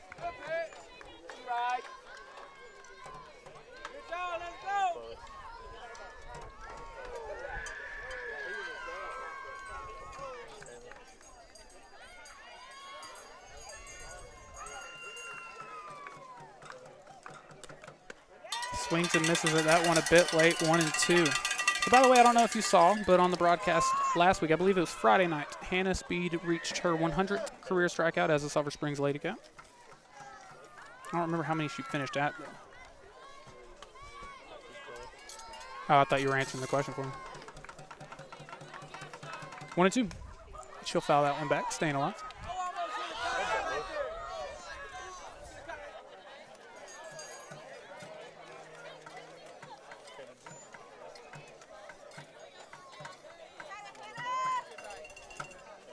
Hannah Speed, if this is correct here, Ryan, I had her since the beginning of district play at 38 1/3 innings, which you would now have to add 6 of that. But just one, she had allowed just 1 earned run in that time. Swing and a miss, strike 3. And she had struck out 86. She had allowed 9 hits, 7 walks. So an ERA of 0.18. A whip of 0.42. So that's and almost pretty, 3, like 2.5 strikeouts per inning. 3 strikeouts an inning. Yeah. Wow. Well, I think that'll work. We'll strikeout number 7 on the night for Hannah Speed, and it is back to the top of the order for Quinlan Ford. Preslyn Barraza had an infield single her last time up. She sure did. Speedy quick down the line. Oh, yeah, that was one just to second base, huh? And it also doesn't hurt at all that, slap hitter, kind of getting a little... Get a little head start. A little momentum that way.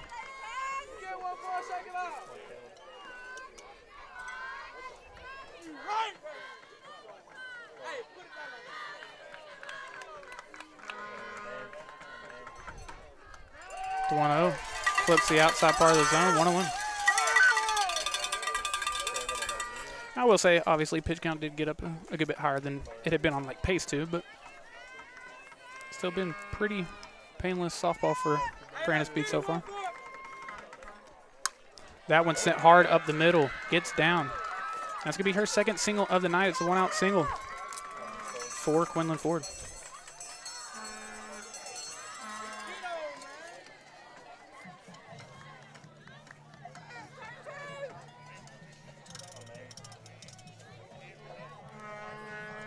And that brings up Keely Boyer.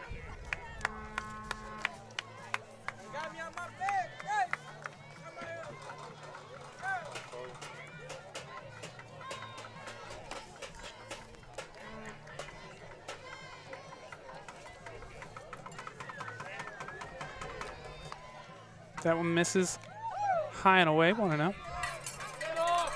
So, Ryan, obviously we're going to have time here for a second.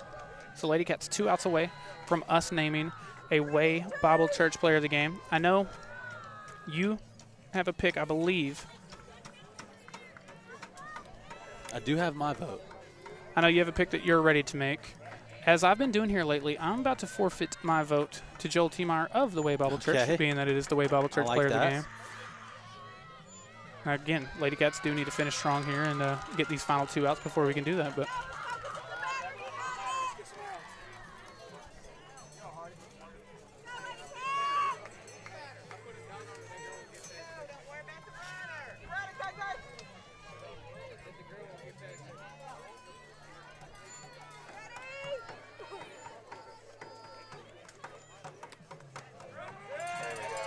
strike 2 and 1.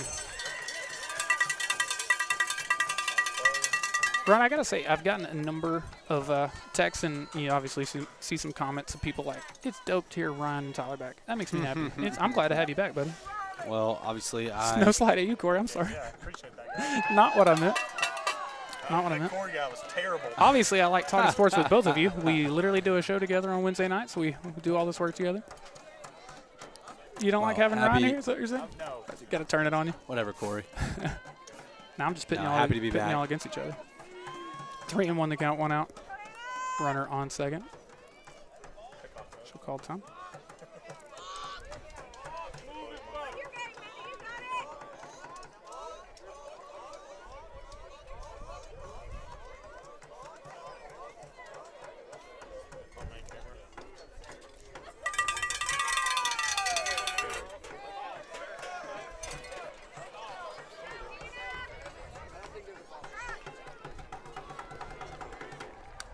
Fouls that one off, so it'll be 3 and 2.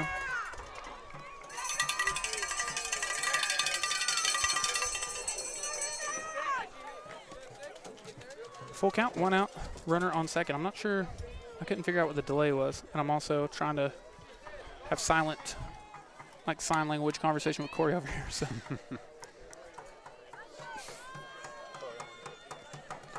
The 3-2 pitch. That one sent in the air. Baylor Boatman underneath it. Out number 2.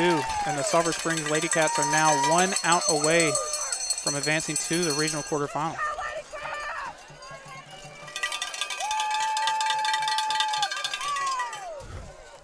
That brings up Peyton Perez once again.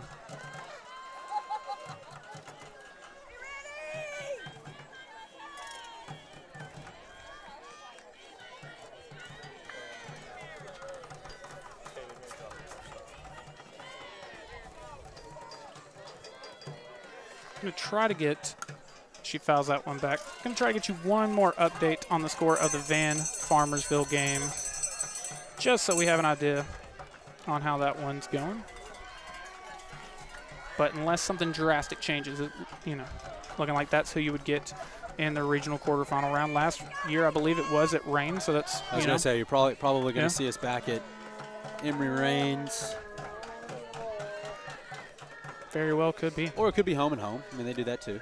That one misses high. So Farmersville not going down easy. They scored 3 in the top of the 4th, so it's 7-3. That one's certainly not over. Yeah, I'm curious, if it's Farmersville, like maybe back here again or something. I'm not yeah. sure. And we might have the special treat of being joined by Addison Cadella once again. She obviously still playing college softball, so she's been unable to make it, but she acted like she could, depending on when and where it was, join the broadcast. So Always love having her insight. Sulphur Springs Ladycat great herself.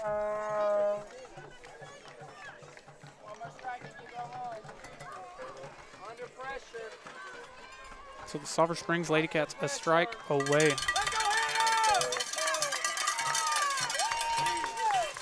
It's down to the freshman Peyton Perez. She does put it on the ground, but going to be foul. Yep. And he called that as quickly as possible. Good job.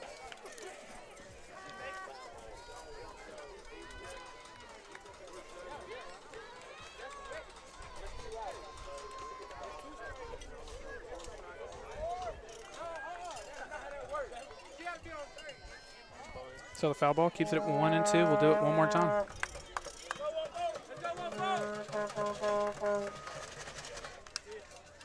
And that one fouled out of reach as well. So we'll stay 1 and 2. Certainly battling. Mm-hmm. Yeah, I believe. Okay, never mind. I almost lied to you. She struck out swinging her first time, but then a pair of pop-ups to second. So I thought she had not struck out yet tonight. I did think, regardless of the score, she did pitch a really good game. I think so as well, yeah. I think that Sulphur Springs had some big-time 2-strike hits. And 2 out hits. Yeah, that made it more lopsided than it actually was. But I thought she pitched a fine game. Yeah, think about how much was accomplished tonight with either 2 strikes in an at-bat or 2 outs in the inning. Clutch rating, 99. I don't know this, but of our 10 runs, I bet 7 of those were with 2 outs. I bet. So can she put her away here? Now that one going to bounce in. Runner kind of getting caught up, but throw back to that was close. I think that was closer than the base runner intended. A little bit.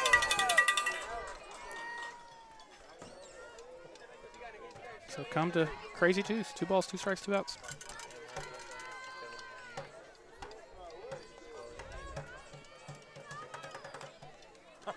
And she will stay alive. This is starting to rival that Reese Reagan at bat we had. You were there with us that game, I believe. Against Ellie. She had like 3 foul ball home runs. Corey went back and timed it, and it was what, like 6 minutes. It was like 5 or 6 minutes. Holy cow. Yeah, we were sitting there at work one day, and he literally went back and like time-stamped it.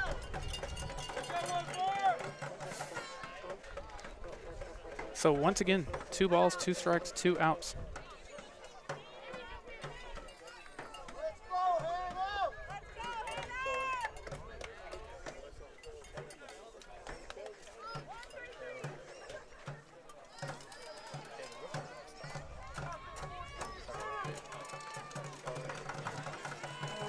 The 2-2. Hard up the middle, and it's going to get past Nicole Higgins into center field. Quinlan going to tack on another run here. And they will extend this for at least one more batter, making it 10-3. Now 2 outs and a runner on first.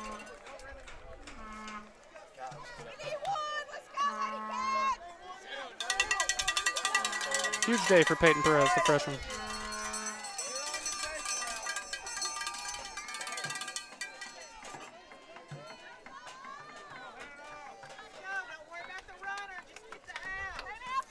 And here is the third baseman, Lily Walls. Ryan, she was the one who singled, got on last time for the 2-run homer from Barraza, who's now on deck. So if you're Quinlan, still a little bit of life. Yeah, a little bit of life. Quinlan, that's who you want. Outs. Need a 7 spot here. It's going to be tough, I'm going to be honest. So much pressure. Yeah, that's fair.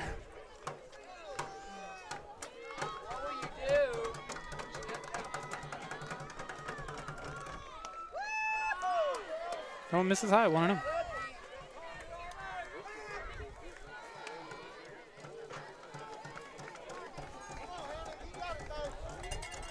We're approaching the 2.5-hour mark, aren't we? Huh, okay. Yeah, we've passed it if you include the pregame show. That one, a called strike, 101. So for whoever spent 2.5 hours with us, you're the real MVP. Thank you.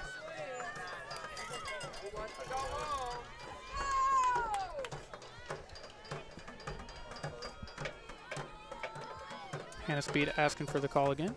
Gets it. And turns it into a swing and miss, 1-2. So once again, Sulphur Springs Ladycats down, or just a strike away rather. Quinlan Ford down to their final strike.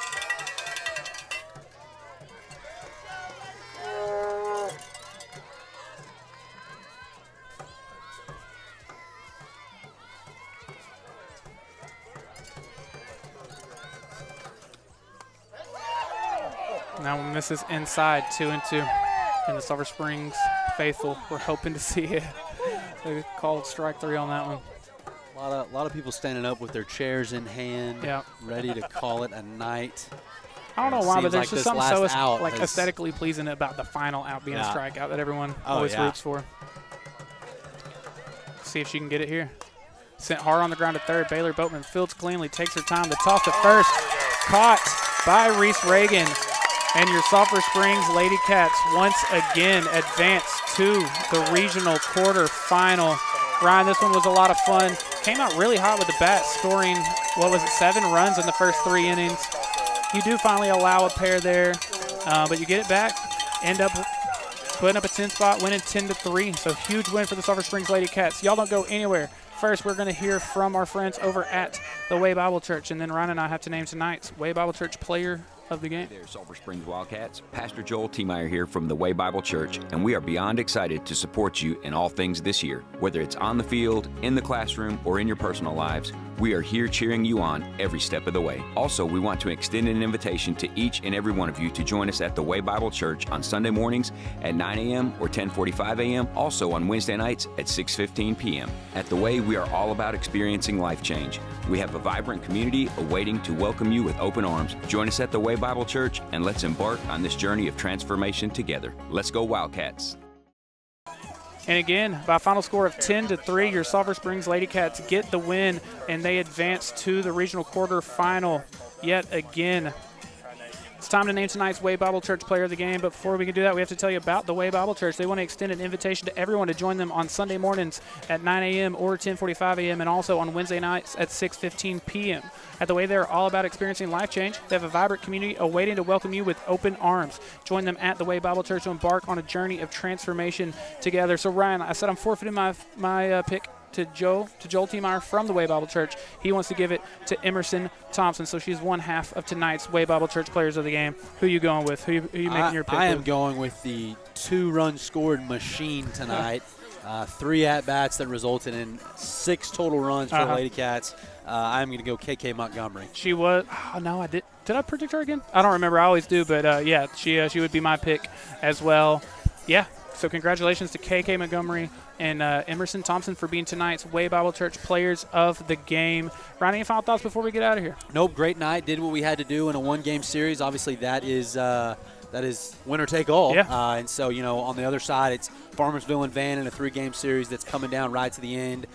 So whoever we get, looking forward to that one. Be interesting to see where it's at. But I feel good about where the Ladycats are at. And just survive and advance. Yes.